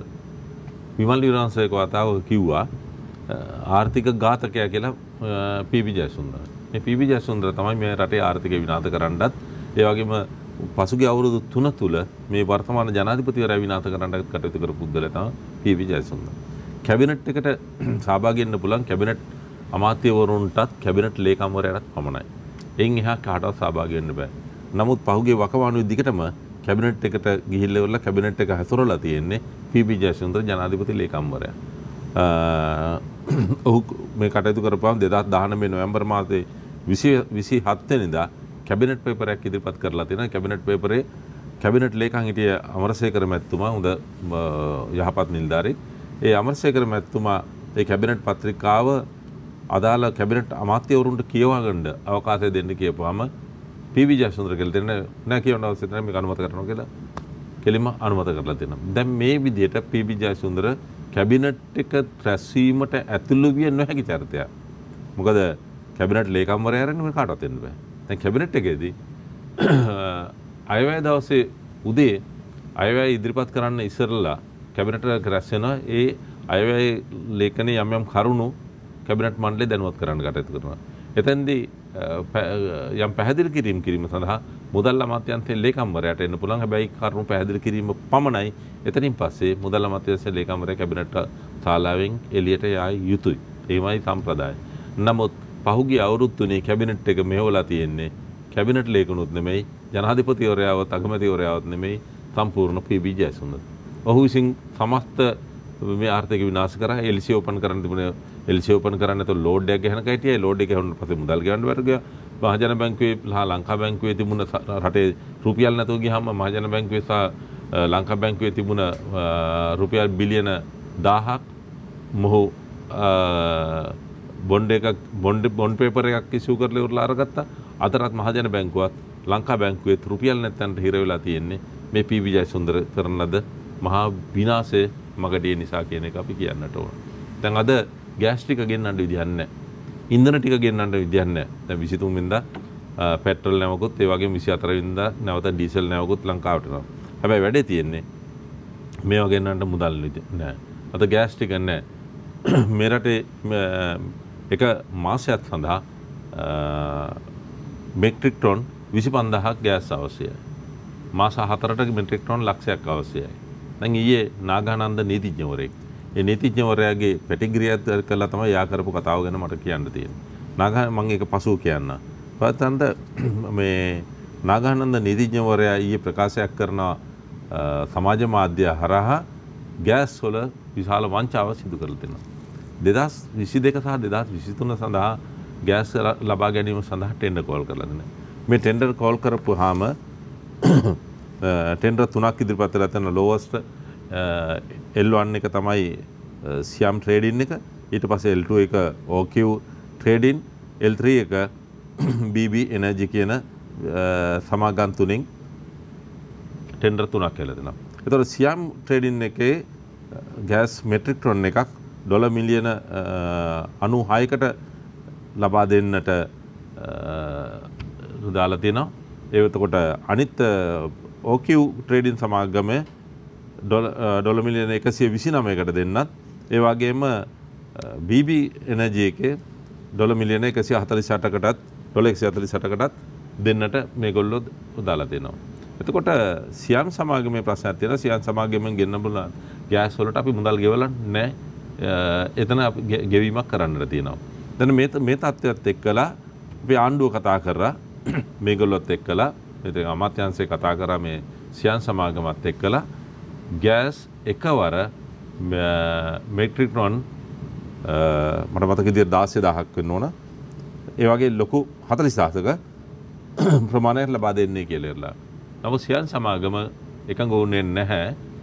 පහුගිය තියෙන ඇරියස් එක ලංකා ආණ්ඩුව තල්ලි ගෙවලා නැති හින්දා ඒ තියෙන ඇරියස් එකත් එක්කලා මේගොල්ලෝ සියම් සමාගමය අපි උපරිමය ගෑස් මෙට්‍රික් ටොන් 6000ක් දෙන්නම් කියලා. 6000ක් කියන එක සතියකට හරියන ප්‍රමාණය ලංකාවට. මාසයකට 25000ක් ඕන. එතකොට මේ 25000ක් ඕන එකට 6000ක් ගෙනාපුවම ওই ගෑස් පොලිම සදාකල් ගෑස් පොලිම. මිනිස්සු පාරේ රණ්ඩු වෙනවා. විවිධ පීඩන මැද්දේ මිනිස්සු ජීවත් වෙන්නේ. දැන් මේ පීඩනේ අවසන් කරන්න ඕන. ඊට පස්සේ යන්න වුණා අමාත්‍යාංශයට සෙකන්ඩ් ඔප්ෂන් එකට. ඒ සෙකන්ඩ් ඔප්ෂන් එකට යනකොට මේගොල්ලෝ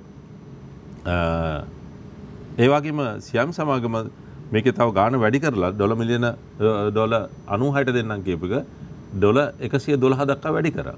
ඒ 6000 දෙන්නත්. මොකද අර ඇරියස් ගෙවල් නැති හින්දාත් ඒ වගේම මේ තියෙන ආර්ථික උද්දමනයත් එක්කලා එමුණා. අවසානයේදී මේගොල්ලෝ අවශ්‍ය ගෑස් ප්‍රමාණය ලබා දෙන්න බෑ මේගොල්ලෝ. ඒ නිසා සෙකන්ඩ් ඔප්ෂන් එකට යන්න උනා OQ ට්‍රේඩින් සමාගමත් එක්ක. ඒකට ගියාම ඩොලර් මිලියන 129ට ඒගොල්ලෝ එකඟ වුණා දින 14ක් ඇතුළත අපි ඒගොල්ලෝ ගෑස් ලබා දෙන්න මෙට්‍රික් ටොන් ලක්ෂයක්. දැන් මෙට්‍රික් ටොන් ලක්ෂයක් යනවා කියන්නේ තව දවස් 14ක් වෙනකොට අපි පොරි උත්සාහයක දෙනවා ඊට ප්‍රථම ගෙන්නා ගැනීම සඳහා. කෙසේ නමුත් තව දින 14ක් යනකොට මෙට්‍රික් ටොන් ලක්ෂයක් ලංකාවට ගෑස් එනවා. මෙට්‍රික් ටොන් ලක්ෂයක් එනවා කියන්නේ මාස 4ක් මේ රටේ මිනිසුන්ට කිසිදු හිඟයකින් තොරව ගෑස් ටික තියෙනවා. මේ මාස 4 ඇතුළත අපිට පුළුවන් තවත් මේට වඩා මිල අඩු වෙනත් ක්‍රමවේද හොයලා ඉවරලා එතෙන්ට යන්න. දැන් නාගානන්ද කියන්නේ රටේ මිනිසුන්ට ගෑස් නැතුව දරුවන්ට කණ්ඩ ටික දෙන්න නැතුව මිනිස්සු පීඩනයට ලක් වෙලා දුක් විඳ විඳ හිටපන් කියන එක නාගානන්ද කියනවා. උගත් නීතිඥවරයෙක් විදිහට එහෙමද යා කියන්නේ. මේ බොරු ප්‍රචාර කරලා ඉවරලා. හරි. මෙන්න නාගානන්ද කියන්නේ රේගු දෙපාර්තමේන්තුවට අල්ලස් සිද්ධියකට අත්අඩංගුවට පත්වෙච්ච පුදුන රුපියල් 15000ක් අල්ලස් සිල්වා කියලා. ඒ වගේම අධිකරණයේදී ඔහුව බෑන් කරන්නේ උට අධිකරණයට එන්න තානම් කරලා දැම්මනේ. ඉතින් මේ වැනි චරිතයක් තියෙන පුද්ගලයෙක් ඒ වගේම පහුගිය මැතිවරණය ඔබට මතක ඇති ජනතාවගෙන් සල්ලි එකතු කරලා ඉවරලා මැතිවරණයට මුහුණ දෙන්නේ නැතුව සල්ලි ටිකක් අරගෙන මගහැරපු මිනිහෙක්නේ ලංකාවේ තියෙන කොහටද ගින් හිටියානේ. ඉතින් මේ වගේ මිනිස්සු මේ කියන ඒවා මේ රටේ ජනතාව විශ්වාස කරන්න ඕනද? අපි මේ රටේ ජනතාවට කියනවා අපිට මෙතන කවුරුත් ගසා කණ්ඩවත් හොරා කණ්ඩවත් අපිට හම්බ කරන්නත් අපිට ඇල්ලන්නේ. අපි එක රුපියලක මුදලක් අරගෙන නෙමෙයි මේ ආණ්ඩුව මේ රට වෙනුවෙන් මේ ඉදිරිපත් වලට කටයුතු කරන්නේ. අපි ඉන්දල් ලීටරයක් අරගෙන නැහැ. අපි තනතුරක් අරගෙන නැහැ. අපේ තනතුර වලට ගිය ආසුමාරසිංහ ඉන්නවා, සාගල් රත්නායක මහත්මයාලා ඉන්නවා. ඒ කවුරුවත්ම එක රුපියලක වැටුපක් අරගෙනවත් ඉන්දල් ලීටරයක් අරගෙනවත් නෙමෙයි මේ බොහෝ නිස්සාරණ අධ්‍යාසයෙන් අපි මේකට කටයුතු කරන්නේ. එනිසා ජනතාව හරි දේ අවබෝධ කරගන්න කරුණා කරලා මේ වගේ අලුගුත්තේරු කතා කරන මේ වගේ මිනිස්සුන් කෙරෙහි විශ්වාසය තියන්න එපා කියන කාරණෙත් මම සඳහන් කරනවා. බොහොම ස්තුතියි. හොඳ අපි අවසන් කෙට විරාමයට යමුයි. නැවතත් සූර්ය සමගින් එකතු වෙමු.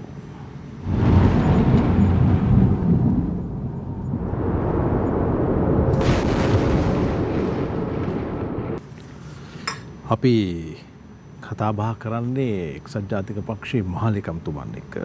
හිටපු අමාත්‍ය පාලිත රංගි බණ්ඩාර මැතිතුමන් එක්ක කතා බහ කරනකොට ඔබතුමන්ගෙන් කියවිච්ච පොඩි කරුණු කාරණා ටිකක් ඔස්සේ මට මේ ප්‍රශ්නය අහන්න හිතුණා.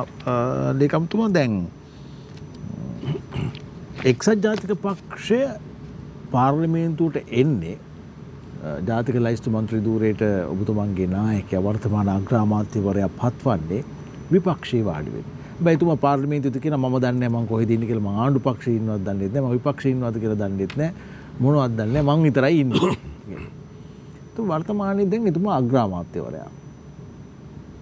මහජන ඡන්දකින් පත් නොවෙච්ච පක්ෂේවත් පාර්ලිමේන්තුවේ නැති නමුත් ජාතික ලයිස්තු මන්ත්‍රී ධූරයකින් ඇවිල්ලා එතුමා වාර්තාවක් තියලා තියෙනවා අග්‍රාමාත්‍ය ධූරයට පත් වෙලා. දැන් ඇත්තටම කියන්නකො එක්සත් ජාතික පක්ෂයේ මහලේකම්වරයා හැටියට ඔබතුමාට මේකට උත්තරය දෙන්න පුළුවන්. ඔබතුමා තමයි සුදුසුම පුද්ගලයා මේ ප්‍රශ්නේ අහන්න. එක්සත් ජාතික පක්ෂය කියන්නේ ආණ්ඩුවේ කොටසක්ද විපක්ෂයේ කොටසක්ද? එක්සත් ජාතික පක්ෂය කියන්නේ ආණ්ඩුව. එක්සත් ජාතික පක්ෂයේ නායකයා තමයි අග්‍රාමාත්‍යවරයා. අග්‍රාමාත්‍යවරයා විපක්ෂයේ ඉඳගෙන අග්‍රාමාත්‍ය වෙන්න බෑනේ. ඒකට වර්තමානයේ එක්සත් ජාතික පක්ෂයේ නායකයා අග්‍රාමාත්‍යවරයා ආණ්ඩුව අපි ආණ්ඩුව. එතකොට මේ ආණ්ඩුව එක්සත් ජාතික පක්ෂ ආණ්ඩුවක්ද? එක්සත් ජාතික පක්ෂ ආණ්ඩුවක් නෙමෙයි මේ සියලු දෙනා ඒක රාශී කරගෙන සිදු කරන ලබන ආණ්ඩුවක්. අද තියෙන රටේ ප්‍රශ්නෙට විසඳුම් හොයන්න බෑ මේ පක්ෂ වශයෙන් බෙදිලා. ඒ නිසා තමයි අපි කියන්නේ ඔක්කොම එකතු වෙන්න. අවුරුදු 20ක් අඛණ්ඩව යන ඒ ප්‍රතිපත්තියක් හරි ගන්නට ඕන කියලා. දැන් මේ රටේ හැමදාම සිද්ධ වෙච්ච කාරණේ තමයි පුද්ගලයන් මාරු වෙනවා ආණ්ඩු මාරු වෙනවා. ආණ්ඩු මාරු වෙනකොට අර ආණ්ඩුව ගෙනාවු ප්‍රතිපත්ති සියල්ලම පැත්තකට දාලා ඉවරලා අලුතෙන් ආපු කට්ටියගේ ප්‍රතිපත්තියක් ක්‍රියාත්මක කරනවා. දැන් බලන්න ඉඩමට සින්නක්කර ඔප්පු ලබා දීම. දැන් අපි යහපාලන ආණ්ඩුව වෙලාවේ ගෙනාවු ප්‍රතිපත්තිය තමයි හැම ඉඩමකටම සින්නක්කර ඔප්පුව ලබා දීම. දැන් අපි විශේෂයෙන් ගන්න මහවැලි ප්‍රදේශවල උදවිය ගෝජනපද ව්‍යාපාරවල ඉඩම් ගන්න බොහෝ තැන්වල ඔප්පු දීලා නැහැ. මහවැලියේ ඉඩම් වලට ඔප්පු ලැබිලම නැහැ. දැන් මහවැලි ඉඩම් වල දැන් තුන්වෙනි ජෙනරේෂන් එක විතර ඇවිල්ලා තියෙන්නේ. එතකොට තාත්තට පුළුවන් වුණේ නැහැ පුතාට ඉඩම ලියලා දෙන්න. පුතාලා දෙන්නෙක් ඉන්නවා නම් දුවලා දෙන්නෙක් දරුවන්ට ඔප්පුව ලියලා දෙන්න පුළුවන්කම ලැබුණේ ඔප්පු නැදින්න. දැන් මේ අවුල කොච්චරද කියලා බලන්න. දැන් ඒ පුතාගේ පුතාලත් හැදිලා. එතකොට මෙන්න මේ අවුල ලියන්න. ඒ වගේම ඉඩම ඔප්පුවක් අරන් ගිහිල්ලා බැංකුවට මුල්‍ය ආයතනකට දීලා ඉවරලා ණය මුදල් ලබා ගැනීමට වෙනත් ව්‍යාපාරයක් ආරම්භ කරන්න. මේක කරගන්න සාහිතිකයක් වශයෙන් පාවිච්චි කරන්න බෑ. ඉතින් එහෙනම් ඒ වගේම ඉඩමට හරි ප්ලෑන් එකක් නැහැ.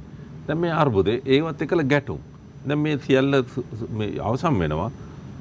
එදා ඔප්පුව දෙන්න වැඩ පිළිවෙල ක්‍රියාත්මක කරන. එදා මොකද කරේ? MCC ගේනවා කියලා බිල් එක ඇති කරලා රට දෙකට කරනවා කියලා රට මැද්දෙන් සිටියන් ඇඳලා ඉවරලා මේ පැත්තෙන් මේ පැත්තට යන්න වීසා ගන්න ඕන කියලා අම්මෝ මේ ආණ්ඩුව කට්ටිය මේ කැම්පේන් එකේදී මොන නැටෙන්නලා නාටකමක් නැටුවද? එහෙම නැట్లా ඉවරලා මිනිස්සු අතර බීත නැති කරලා බොරු බියක් ඇති කරලා ඉවරලා ಜಾති ආලේ දාලා ඉවරලා මේ කරා මිනිස්සු මුලා කරා. එතකොට ඒ දැන් අද මේ ආණ්ඩුව ඇවිල්ලා ඉවරලා මේනකොට මේ අග්‍රාමාත්‍යවරයා ඉඩම් ඔප්පු ලබා දීම ඒ වගේම ගොවීන්ගේ අක්කර හෙක්ටයාර් දෙකක් ඒ කියන්නේ අක්කර 5කට වඩා අඩුවෙන් වැඩ කරන ගොවීන් ඒ ගොවීන්ගේ ණය මුදල් කපා හැරීමට සම්පූර්ණයෙන්ම කපා හැරීමට ඒ වගේම තට්ටු නිවාස රජයේ තට්ටු නිවාසවල ඉන්න නාගරික ප්‍රදේශවල ඉන්න තට්ටු නිවාසවල ඉන්න අයගේ මේ ඒ ඉඩම ගේ ඔවුන්ට අත්පත් කර දීමට ඉතින් මෙන්න මේ වගේ කාරණා කීපයක්ම මේ කෙටි කාලය තුල සාධනීය කාරණා අරගන්නට කටයුතු කරලා තියෙනවා.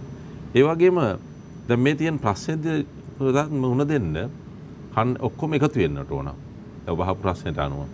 ඒක තමයි කියන්නේ ඔක්කොම එකට එකතු වෙලා අපි ජාතික ප්‍රතිපත්තියක් හදමු කියලා. දැන් සජිත් ප්‍රේමදාස මහත්තයා මම අහගෙන ඊයේත් කියනවා අදත් කියනවා ගෝල බාලයත් කියනවා සර්වපාක්ෂික ආණ්ඩුව. හත් දෙයියනේ කැලෑව දෙන්න නැතුව ගිහිල්ලා ඉවරලා අගමැතිකම් බාර ගන්න කියනකොට තමන් මෙතන 54ක් එක පාර්ලිමේන්තුවට ආවනේ. කොටසක් ඉස්සරලා මහින්ද රාජපක්ෂ මන්ත්‍රීලා ගෝඨාභය මහත්තයාට විශ්ව සම්මත කරගෙන දුන්නා. ඊට පස්සේ තව කොටසක් කරනවා ඒ කැලේ පැත්තකින් තියමු. ඒ කෙසේ නමුත් ඔහුට තිබුණා අගමැතිකම් බාර අරගෙන සර්වපාක්ෂික ආණ්ඩුව හදන්න. එතකොට ඒ වෙලේ අගමැතිකම බාර ගත්තා නම් එක්සත් ජාතික පක්ෂයේ එක මන්ත්‍රීවරයා එක මන්ත්‍රීවරයාත් රට පොදු වැඩසටහන සඳහා සහයෝගය දක්වනවා. මොකද අපි පොදු වැඩසටහනක් යෝජනා කරන කණ්ඩායම ජාතික ප්‍රතිපත්තියක් ගෙනියන්න ඕන කියන ගන්න. එතකොට අපිට පුළුවන් ද මගහරින්න එක. අපිට මගහරින්න බෑ. අපි එතෙන් උදව් වෙන්නට ඕන. එහෙනම් පොහොට්ටුවේ කට්ටියක් ඉන්නවා, ටෙලිෆෝන් එකේ කට්ටියක් ඉන්නවා, අපි අලියාගේ කට්ටියක් ඉන්නවා. අනිත් කණ්ඩායම් වලටත් එකතු කරගෙන සජිත් ප්‍රේමදාසට තිබුණ සර්වපාක්ෂික ආණ්ඩුවක් හදන්න. සජිත් ප්‍රේමදාස සර්වපාක්ෂික ආණ්ඩුව හදන්න දැන් 9න් අඩනවා. දැන් මේක රනිල් වික්‍රමසිංහ මහත්තයා අගමැතික ධුරේ බාරගත්තට පස්සේ අන්න ආපහු ලව් ලේටර් ලියනවා ගෝඨාභය රාජපක්ෂ මහත්තයාට. දැන් මට දෙන්න කියලා ඉරලා. ඉතින් ඒ වගේ දුර්වල ප්‍රතිපත්ති කසේරකාව ගැන කොන්දක් ගැන කතා කරන මිනිස්සු දුර්වල ප්‍රතිපත්ති තියෙන්නේ. දැන් අද කරපු අන්ධ බාල වැඩේ බලන්න. IMF සංවිධානයේ කට්ටිය මොනවද කිව්වේ කියලා ඔය දන්නව? අද අග්‍රාමාත්‍ය කාර්යාලයේ IMF නැත්නම් ජාත්‍යන්තර මූල්‍ය ආර මුදලේ නියෝජිත මහතුරු ආවේ මේ රට කරපු ඉල්ලීම අනුව. මේ රට මේ තියෙන අගාධයෙන් ගොඩනගා ගැනීම ගොඩ යාම සඳහා උදව් කරන්නට. එතකොට ඒකට ආපු මිනිස්සු ඒ නියෝජිතය ආපුහම ඒගොල්ලොත් එක්ක සාකච්ඡාව කරන්න ජනතා විමුක්ති පෙරමුණ සහ මොකද්ද මේ සජිත්ගේ සමගි බලවේගයේ ඉඩ දුන්නාද? ඒගොල්ලෝ මොකද්ද කරේ? මුදල් අමාත්‍යාංශේ වට කරලා ගේට්ටු ටික හිර කරලා මුදල් අමාත්‍යාංශයේ ලේකම්වරයාට ජාත්‍යන්තර මූල්‍ය අරමුදලේ සමාජිකයෙක් එක්කලා නියෝජිතයෙක් එක්කලා සාකච්ඡාවට එන්න දෙන්නේ නැතුව හිර කරා. අන්තිමට ජාත්‍යන්තර මූල්‍ය අරමුදලේ නියෝජිතයා ඇවිල්ලා අග්‍රාමාත්‍යතුමාගේ අග්‍රාමාත්‍ය කාර්යාලයේ රැඳිලා ඉන්නවා. මුදල් අමාත්‍යාංශයේ ලේකම්වරයා මුදල් අමාත්‍යාංශයේ හිරකාරයෙක් විදිහට ඉන්නවා. ඇයි එළියට එන්න බෑනේ? මේ මරකම් කරනකොට මේ මනුස්සයා කොහොමද මේ මිනිස්සෙක්නේ? මේ මනුස්සයා කොහොමද එන්නේ?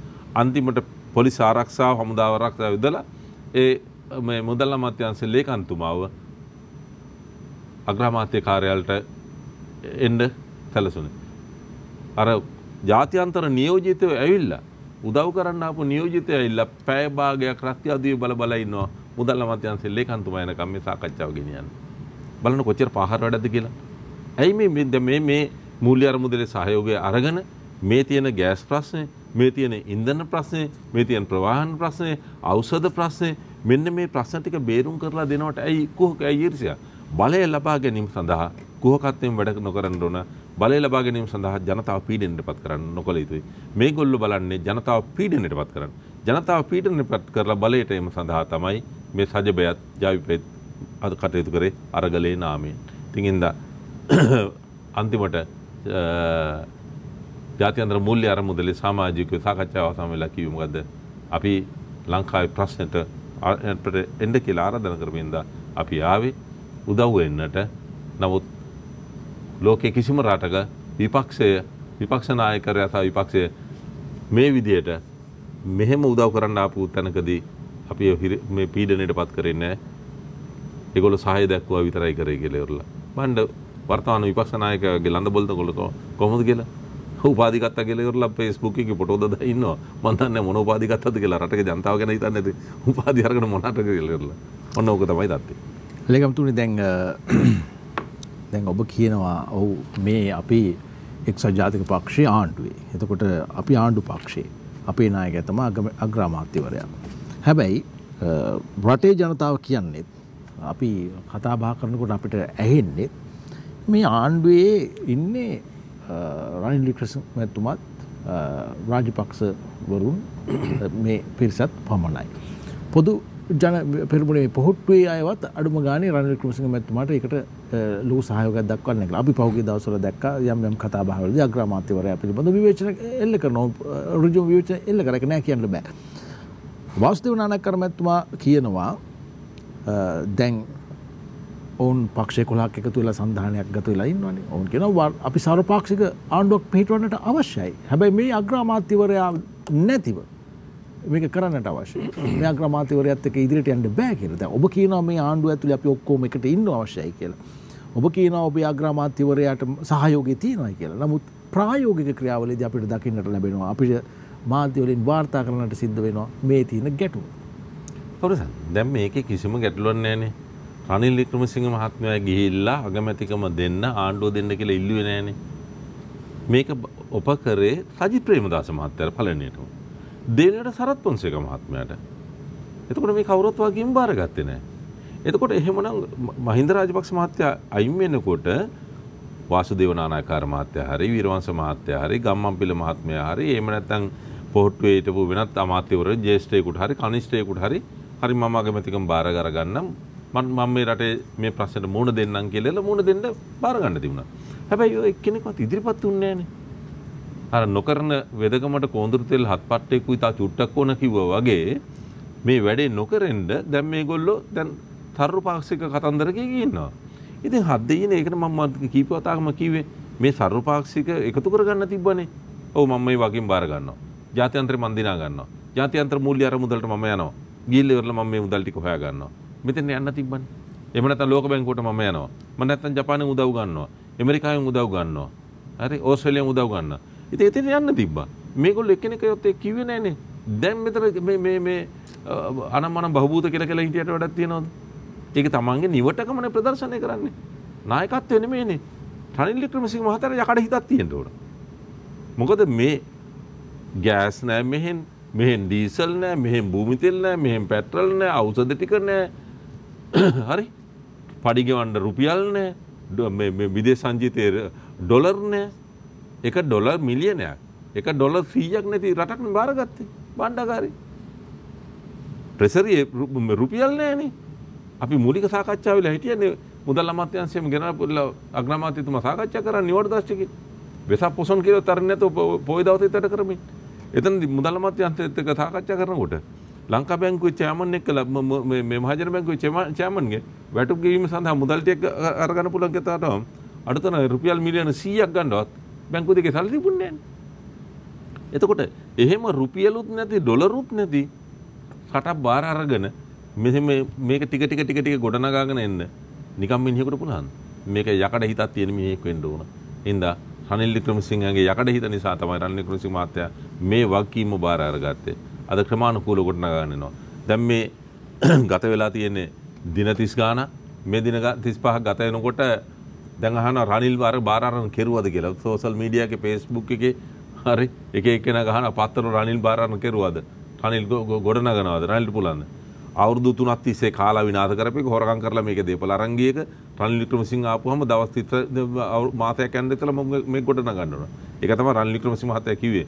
අවුම් වශයෙන් මාස 6කත් යනවා මේක සාමාන්‍ය මට්ටමට හරවා ගන්න කියලා.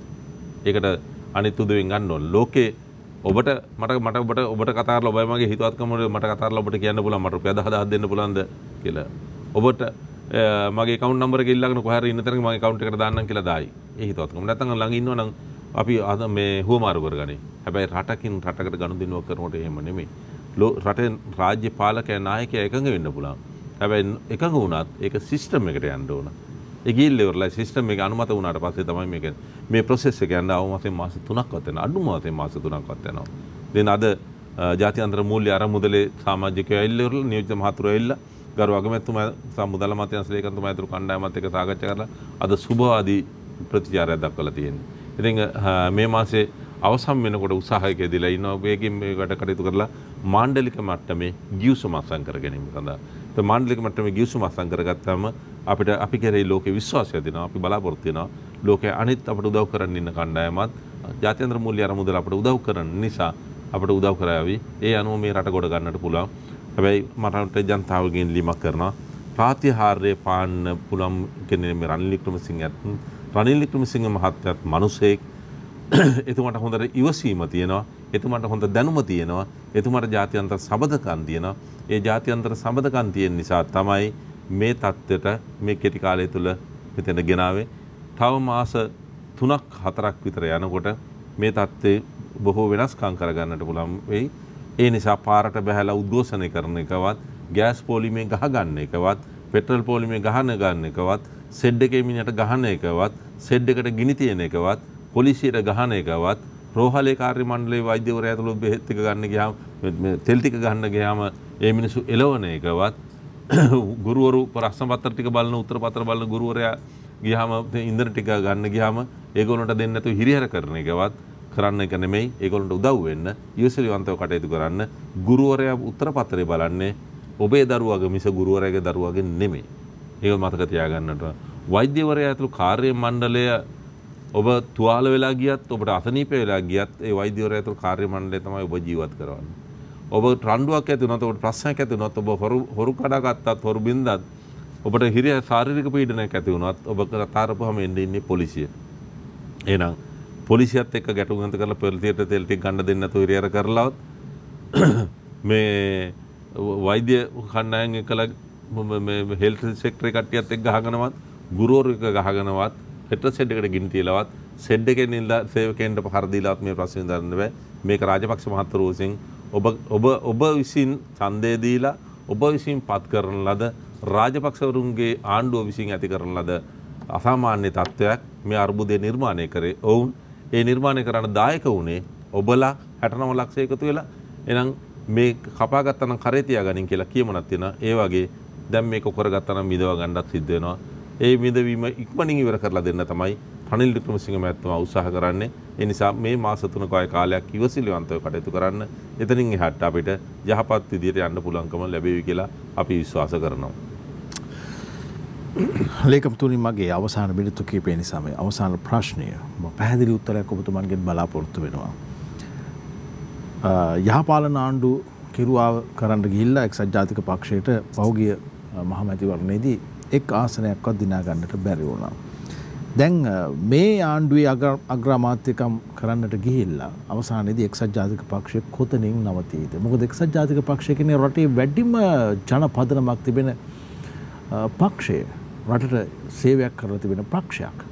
රටට නායකයෝ බිහි කරලා තියෙන පක්ෂයක්. හැබැයි වර්තමානයේ එක්සත් ජාතික පක්ෂය පාර්ලිමේන්තුවේ മന്ത്രി ධූරයක් හෝ මහජන ඡන්දයෙන් ලබා ගන්නට නොහැකි තත්ත්වයට ගිය පක්ෂයක්. තව දුරටත් මේ ආණ්ඩුවේ අගමැතිකම් කරලා මේ ආණ්ඩුවේ කොටස් කරුවන් වෙලා අපිත් ආණ්ඩුවේම තමයි කියලා ඉවරලා එක්සත් ජාතික පක්ෂය කොතනින්ද නවතින්නේ? මේකේ බොහොම පැහැදිලි ඔබ කියන කාරණේ අපි මේක සර්වසුභවාදීව දකින්නේ නැහැ. මේකේ අනතුර තියෙනවා. මෛත්‍රීපාල සිරිසේනත් එක්කලා ආණ්ඩු කරන්න ගිහිල්ලා අපි අනතුරකටපත් වුණා.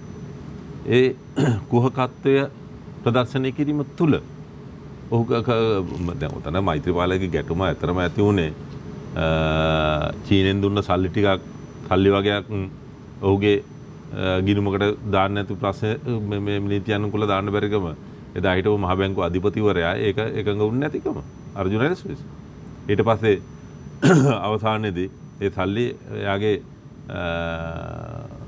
මොකක්ද අර මස්සිනාගේ ගිණුමට දාන්න කිව්වා. උතන ওই ප්‍රශ්නේ ඇති වුණේ එතනින් ආරම්භ ඒක තමයි ගැටුම. සර්ව සුභවාදී සරල මිනිස්සයා පටන් ගත්තේ චීනෙන් දැන් දුන්න සල්ලිත් එක්කලා මේ අර්බුදය ඇති කරගත්තේ. ඒ වගේ දැන් මේ තියෙන පීඩනය ආණ්ඩුවේ උදවියට දැන් ලොකු පීඩනයක් තිබුණානේ. පොට්ටුවේ උදවියට ගමට යන්න බැරිනවා. අපි විවෘතව කතා කරන්න ඕනේ. ඒගොල්ලන්ට ගමට යන්න බෑ. ඒගොල්ලන්ට එළියට බහින්න බෑ. එතකොට ජනාධිපතිවරයාට ඒ ප්‍රශ්නේ. ජනාධිපතිවරයාට මිරිහානේ පැංගිරිවත්තේ ඉඳලා ගිහිල්ලා ඉවරලා අර මේ ජනාධිපති මන්දිරය හැංගෙන්න උනා. දැන් අද එතන ඔහු සිරකරුවෙක් වෙලා ඉන්නවා. එතකොට දැන් ඒගොල්ලොන්ට නැවත එළියට බහින්න පුළුවන් තත්ත්වයක් මේ විරෝධතාවයේ යම්මන්තමකට සමනය වෙන්නේ රනිල් වික්‍රමසිංහ මහත්තයා මේක බාර අරගෙන මේ රටේ මිනිසුන්ගේ මේ පීඩනය අඩු කිරීමට කටයුතු කිරීම. එතන මේ පීඩනය අඩු කරනකොට අර මෛත්‍රීපාල සිරිසේන සරල වෙන්න ආපු ගේල්කොලේ බත්ම ගෙනල්ලා කණ්ඩාපු මිනිහට පෙරේතකම ඇති වුණා වගේ තණ්හා ඇති වුණා වගේ වර්තමාන නායකයාටත් ඒක නැති වෙන්න විදියක් නැහැ. ඒක ඇති වෙන්න පුළුවන්. හැබැයි අපි බලන්නේ ඒක දිහා නෙමෙයි. අපේ නායකයා බලන්නේ ඒක දිහා නෙමෙයි. අපේ පක්ෂයක බලන දිහා නෙමෙයි බලන්නේ. මේ රටට යන වෙන විනාශය පිළිබඳව.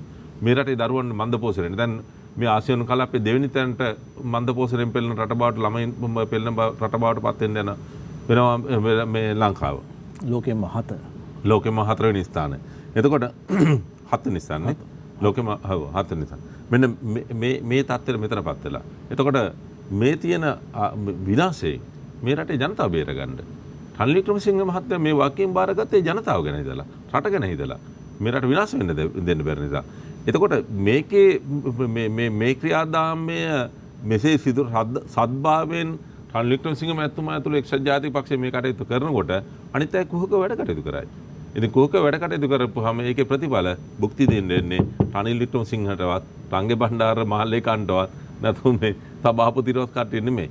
නැවත මේකේ බැට කණ්ඩ වෙන්නේ රටේ ජනතාවට කියන එක 2.20 ලක්ෂය මතක තියාගන්න. 2.20 ලක්ෂය ඕක මතක තියාගන්න නැතුව 69 ලක්ෂයක් ගිහිල්ලා පොලිමේ ඉඳලා කතර ගහපු එකේ ප්‍රතිඵල තමයි අද ගෑස් පොලිමේ දවස් ගණන් ලගින්න වෙලා තියෙන්නේ. අද පෙට්‍රල් පොලිමේ, බූන් තෙල් පොලිමේ, ඩීසල් පොලිමේ ලගින්න වෙලා තියෙන්නේ. ඒ පොලිමේ ඉඳලා ගෝඨාභය රාජපක්ෂ මහත්තයා ජනාධිපති කරවන්න කතර ගහපු එකේ ප්‍රතිඵල.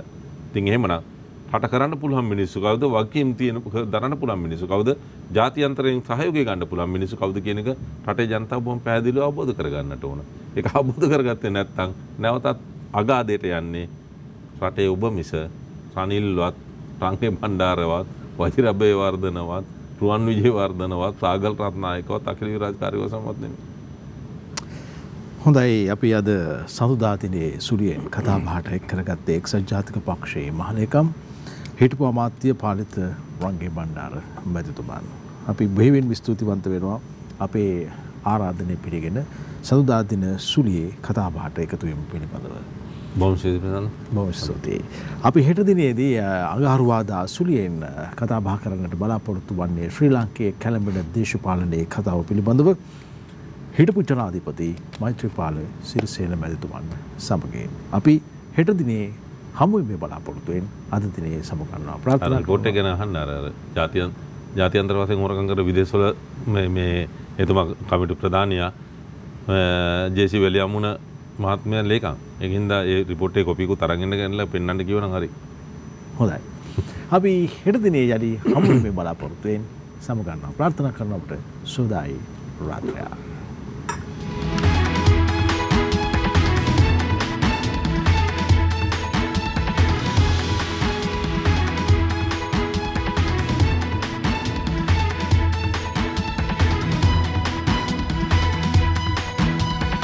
අපේ මහිමේ